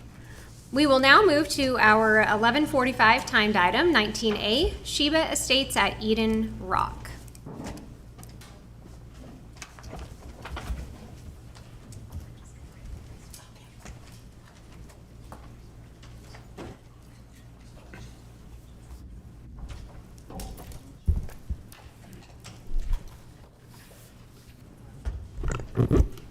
All right, good morning, Board of Supervisors. Kara Conklin with the Planning Services Division. The item for your consideration right now is the Sheba Estates at Eden Rock. It's a rezone, vesting tentative subdivision map, conditional use permit, and variance request. So the project is located at 5830 Walden Lane. It's 250 feet south of Eden Oak Circle in Granite Bay. It is south of the Eden Rock subdivision and east of the Los Lagos subdivision, and it is just north of the Folsom Lake State Recreation Area. The project site is about 39.5 acres. It consists of 2 parcels with some interesting zoning. So the center portion highlighted in red, it's about 18.7 acres, and that is zoned residential agricultural, combining a minimum building site of 4.6 acres. And then the north and southern portions of the parcels are zoned residential agricultural with a minimum building site of 20 acre minimum, and a planned residential development of 0.44 dwelling units per acre. The proposed project proposes to subdivide the lots or the parcels into 6 lots, ranging in size from around 5 to 8 acres, with one 4.5 acre open space lot, which is located in the green area on the east. The project entitlements include a rezone request, and that is to rezone the portion of the central portion of the project site from RABX 4.6 acre minimum to residential agricultural, combining a minimum building site of 4.6 acres and adding that planned residential development of 0.44 dwelling units per acre. And that is so that the project, the center of the zoning is consistent with the rest of the zoning of the project site. They're also requesting a vesting phase tentative subdivision map, I'm sorry, not phase, just vesting tentative subdivision map to subdivide the project site into 6 single-family residential lots that range in size from 5 acres to 8 acres with one 4.5 acre open space lot. They're also requesting a conditional use permit to allow for a planned residential development in accordance with Placer County Code, section 17.54.090 through 17.54110. They're also requesting a planned residential development for Sheba Estates at Eden Rock for consistency with the Placer County Code, section 17.54090B. And they're also requesting a variance to allow a reduction in the planned residential development open space requirement from 20% to 11.4%. So a little bit of background on this project. It's been around for a while. It was originally approved by the Planning Commission back in December of 2008, and the project was forwarded to the Board of Supervisors for the rezone request. On December 18th of 2008, the project received a third-party appeal that was filed by the Eden Rock Homeowners Association that challenged some conditions of approval on that project. On February 10th, 2009, the board considered that appeal in conjunction with the rezone request, and the board took action to deny the appeal and uphold the Planning Commission's approval of the entitlements, and they approved the rezone request. So the project has had a number of state extensions. So it originally had an expiration date of February 10th, 2012, and it was granted a total of 4 years of automatic extensions from the state through Assembly Bills 208 and 116 that were consecutive 2-year extensions of time. And those established an expiration date of February 10th, 2016. And then at that time, the Planning Commission approved 3 extensions of time. In 2016 was a 1-year extension of time. In 2017, there was a 2-year extension of time. 2019, there was a 2-year extension of time.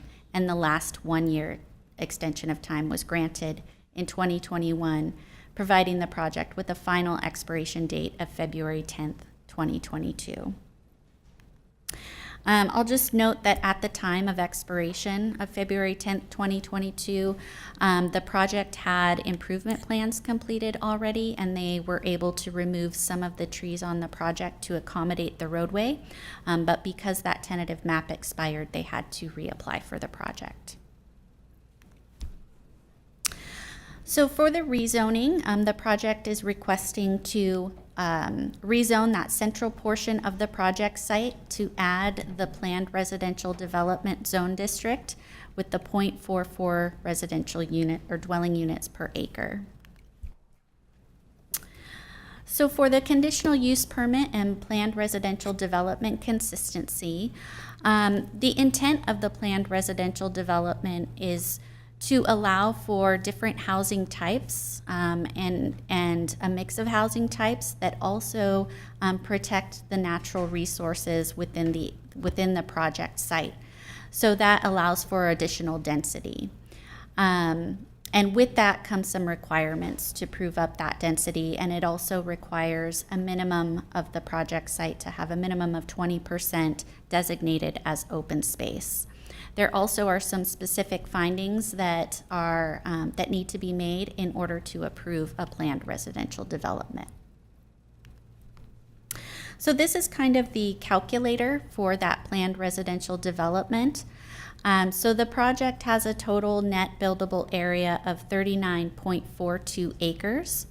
So when you multiply that by the 0.44 dwelling units per acre, the project site with the planned residential development could be allowed to build up to 17 units on the project site. However, the number of of units proposed for the project is 6 units. And the reason for that is the topography of the site and certain constraints of the project site that make it so that you can't really build 17 units on the site. There's some steep slopes, rock outcroppings, oak woodlands, the Folsom Lake watershed area. So there's some constraints there.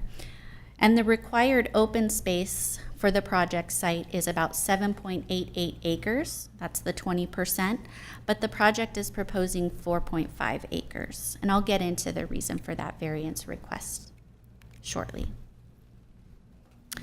Consistent with the Granite Bay Community Plan, the project provides a transition from smaller residential lots, both in the Los Lagos and Eden Rock subdivision, to larger lots east of the project site. So the undeveloped lot on the east, I believe that is a 20-acre minimum. Project avoids the site's natural sensitive features such as the wetlands, rock outcroppings, and native oak woodlands. And it provides an open space lot with a publicly accessed trail that will connect to the larger trail system within the Folsom State Recreation Area.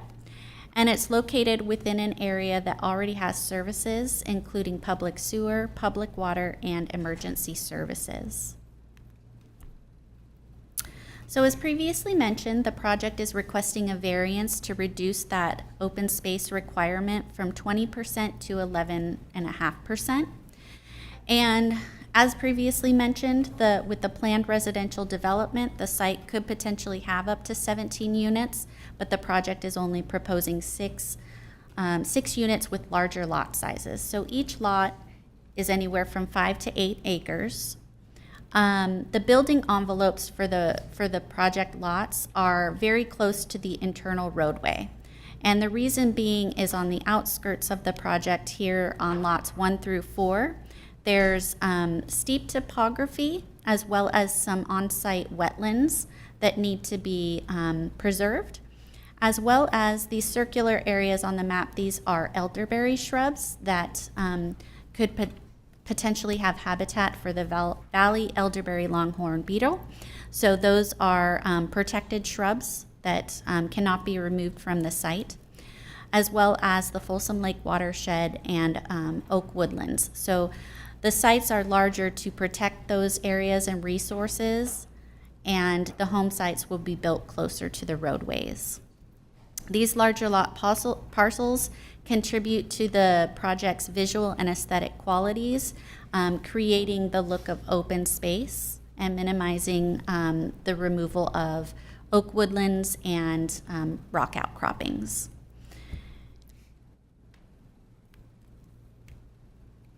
And I'm sorry that I didn't mention, the open space also has a public trail. So that trail starts at the top here and goes down along the side, and it ends around lot 5 over here to connect with the Folsom Lake State Recreation Area. With this reapplication, staff prepared an addendum to the mitigated negative declaration that was approved back in 2008 with the project. There are no proposed changes from the original approved project or any changes in the site conditions that occurred. So the county determined that an addendum to the previously adopted mitigated negative declaration is the appropriate environmental document. A few things have happened since the project was approved. For example, the establishment of the Placer County Conservation Program was approved in 2020, and so this project is now subject to the Placer County Conservation Program. And back in 2020, CEQA also required the evaluation of vehicle miles traveled, or VMT, so the addendum also incorporated that into the project. The addendum addressed updates to the biological resources, geology and soils, hazards and hazardous materials, hydrology and water quality, and transportation and traffic sections of the addendum.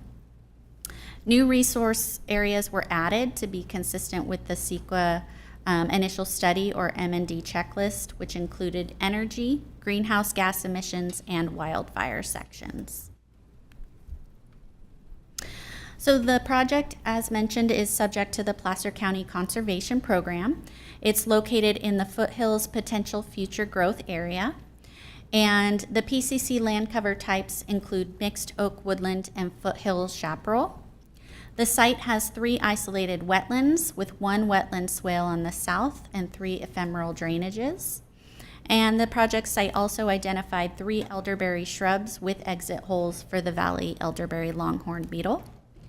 And so the project is subject to the Placer County Conservation Program avoidance, minimization, and mitigation measures, including the payment of land conversion fees and any additional special habitat fees.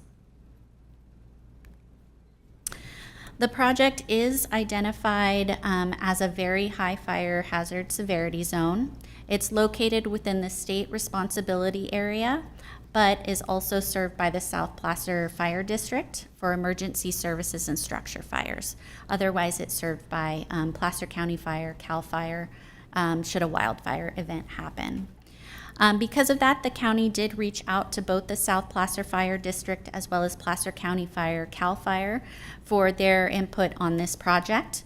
And the project is required to adhere to Public Resources Code Section 4290 and 4291 and those regulations. And those regulations establish minimum fire safety standards for structures and buildings, and also include defensible space, fire access, fuel breaks, as well as building standards. The project is also required to submit a vegetation management plan that will be reviewed by both the South Placer Fire District and CAL FIRE. The project was presented at the Granite Bay MAC on February 6th of 2025 for review and comments. No comments were received from the public, but one MAC member did ask whether the lots would restrict the keeping of horses. And to answer that, the project would not restrict the keeping of horses, but it is subject to Placer County Code Section 1756.050, animal raising and keeping. Additional questions were raised about the public trail that's located in Lot A and whether parking would be provided, and whether the county and the project would coordinate with the Folsom Lake State Recreation Area.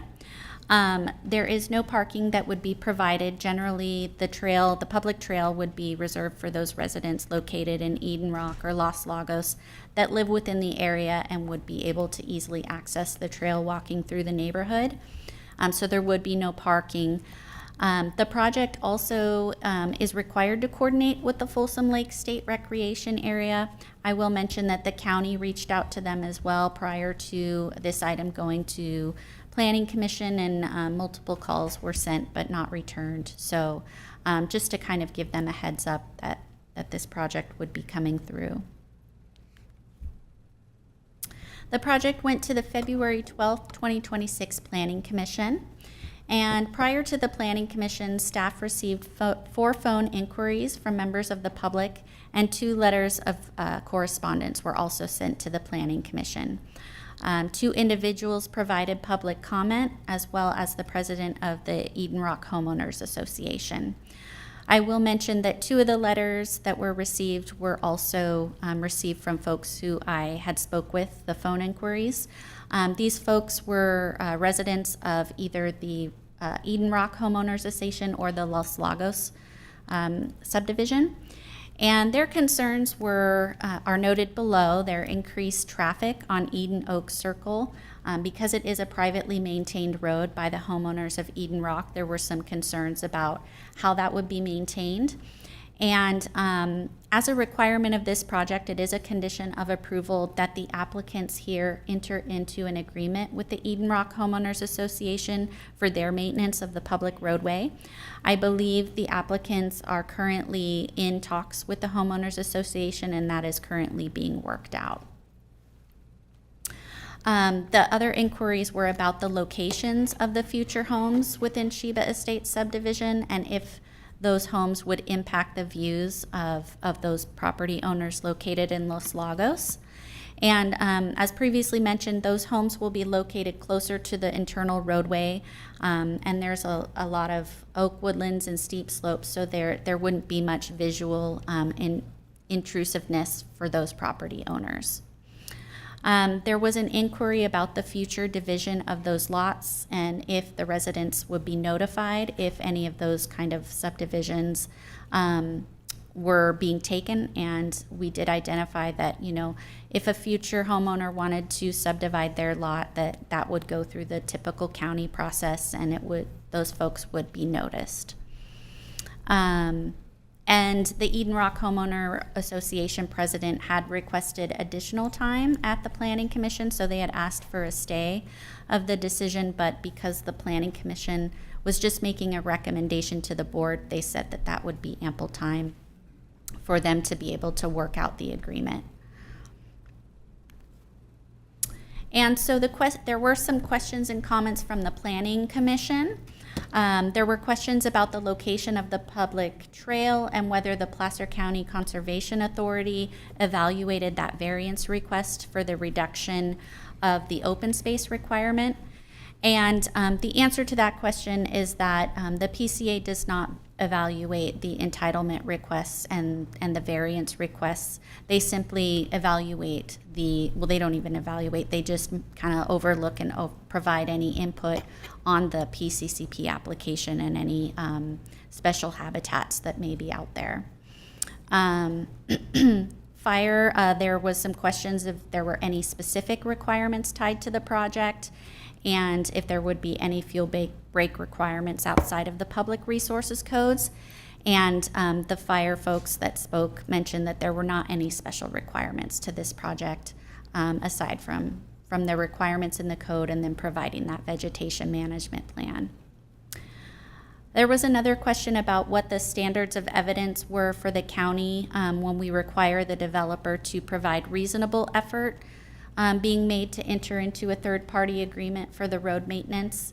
And that was just mentioned that, you know, the county would like to see some sort of communication between the developer and that third party, and that they're initiating some contact to get that agreement going.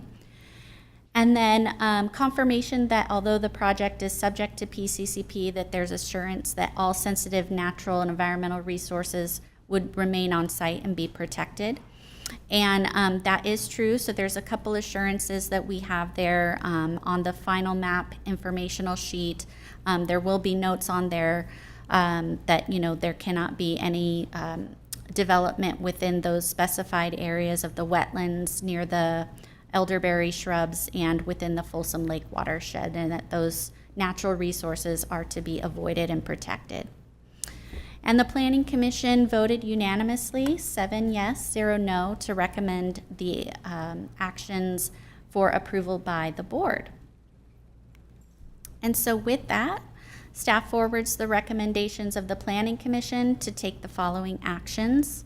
Item A, adopt a resolution adopting an addendum to the previously adopted mitigated negative declaration and amendments to the mitigation monitoring and reporting program prepared for the project pursuant to Section 15164 of the California Environmental Quality Act guidelines and Section 18.16.090 of the Placer County Environmental Review Ordinance. Item B, to adopt an ordinance rezoning a portion of the Sheba Estates at Eden Rock project site from residential agricultural, combining a minimum building site of 4.6 acres, to residential agricultural, combining a minimum building site of 4.6 acres, combining a planned residential development of 0.44 units per acre. Item C, approve a vesting tentative subdivision map subject to the recommended conditions of approval. Item D, approve a conditional use permit to allow for a planned residential development in accordance with Placer County Code Section 17.54.090 through 17.54.110, subject to the recommended conditions of approval. Item E, approve a planned residential development for Sheba Estates at Eden Rock for consistency with Placer County Code Section 17.54.090B. And item F, approve a variance to allow a reduction in the planned residential development open space requirement from 20% to 11.4%, subject to the recommended conditions of approval. And with that, I am available for any questions. We also have the applicant, Mr. Zach Mubarak, and Casey Fikert with TSD Engineering, who's the engineer for the project, should you have any questions. Great, thank you. Questions or comments from board members? Supervisor Jones. Yes, hi, thank you. Great presentation. I do have a couple of questions. I'm wondering, will this development pay into the recently implemented fire impact fees that South Placer? I believe, Supervisor Jones, you mean for the South Placer Fire District? Yes. And they would be subject to annexation into that CFD, yes. Okay. Other question I have is this area subject to the lot split that we have addressed before, that kind of automatic, I'm forgetting the terminology. SB9? SB9. Yes, that's. I don't believe it's in a census designated urban area, so I don't believe at this time it would be subject. I think Kara's correct, and that's a prerequisite for it to be eligible, is for it to meet that test. It needs to be in an urbanized area, and it has to have proper zoning for it. So it has to be zoned RS or RA for it to be eligible. But the census designated urbanized area is what would be the test it would need to meet. Okay, so it will not be eligible. We don't believe so. We will follow up with you on that just to make sure. We'll check to make sure that it doesn't fall within one of those areas. Yeah, okay, because the thing that makes me wonder is that, so if we allow the reduction in open space, and it's because of the large parcels, we'll give it the appearance that there's more open space than that.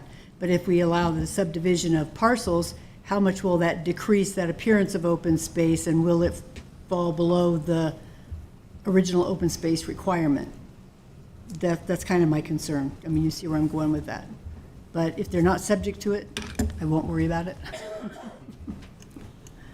I think what I could maybe supplement a little bit, and Kara touched on it in her presentation, really covered it quite well, is there are a lot of physical limitations to this parcel. In particular, the entire easterly boundary, a significant portion of the acreage is incorporated into the Folsom Lake watershed, and no improvements of any type are allowed in that eastern portion where it is in the watershed boundary. And then even further to that point, as Kara mentioned, there are a number of other physical limitations with wetlands, there are steep slopes, there are elderberry shrubs, resources that have to be avoided, and those limitations will be incorporated into the information sheet on the final map. So regardless that each of the lots are 5 acres to up to maybe north of 8 acres, the available building envelope for each of those lots is substantially smaller. Okay, great. Thank you. And just to add to that, it was also brought up at the Planning Commission, but ADUs and JADUs are also allowed by right on these lots, so. Not a problem. Okay, thank you. Any other questions from board members? All right, is there anyone in the public who has a comment on this item? Okay, anyone online? Then I will bring it back to the board. I'll move approval. I'll second. Moved by Jones, seconded by Gustafson. All those in favor? Aye. Any opposed? And no abstentions. All right, thank you. We will now go to closed session, and I will have Mr. Cook read us out. Thank you. The board will now adjourn to closed session to discuss 6 items of existing litigation. Should note the agenda lists 7, but item 1A, Gloria Nolasco versus County of Placer, is being removed from the discussion for today. The board will also discuss 1 item of anticipated litigation. Thank you.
back from closed session, and I will have County Council read us out.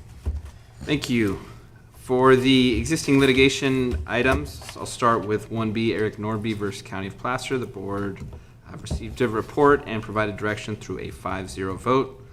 For item 1C, Oreglia versus California Forensic Medical Group, the board received a report and provided direction through a 5-0 vote.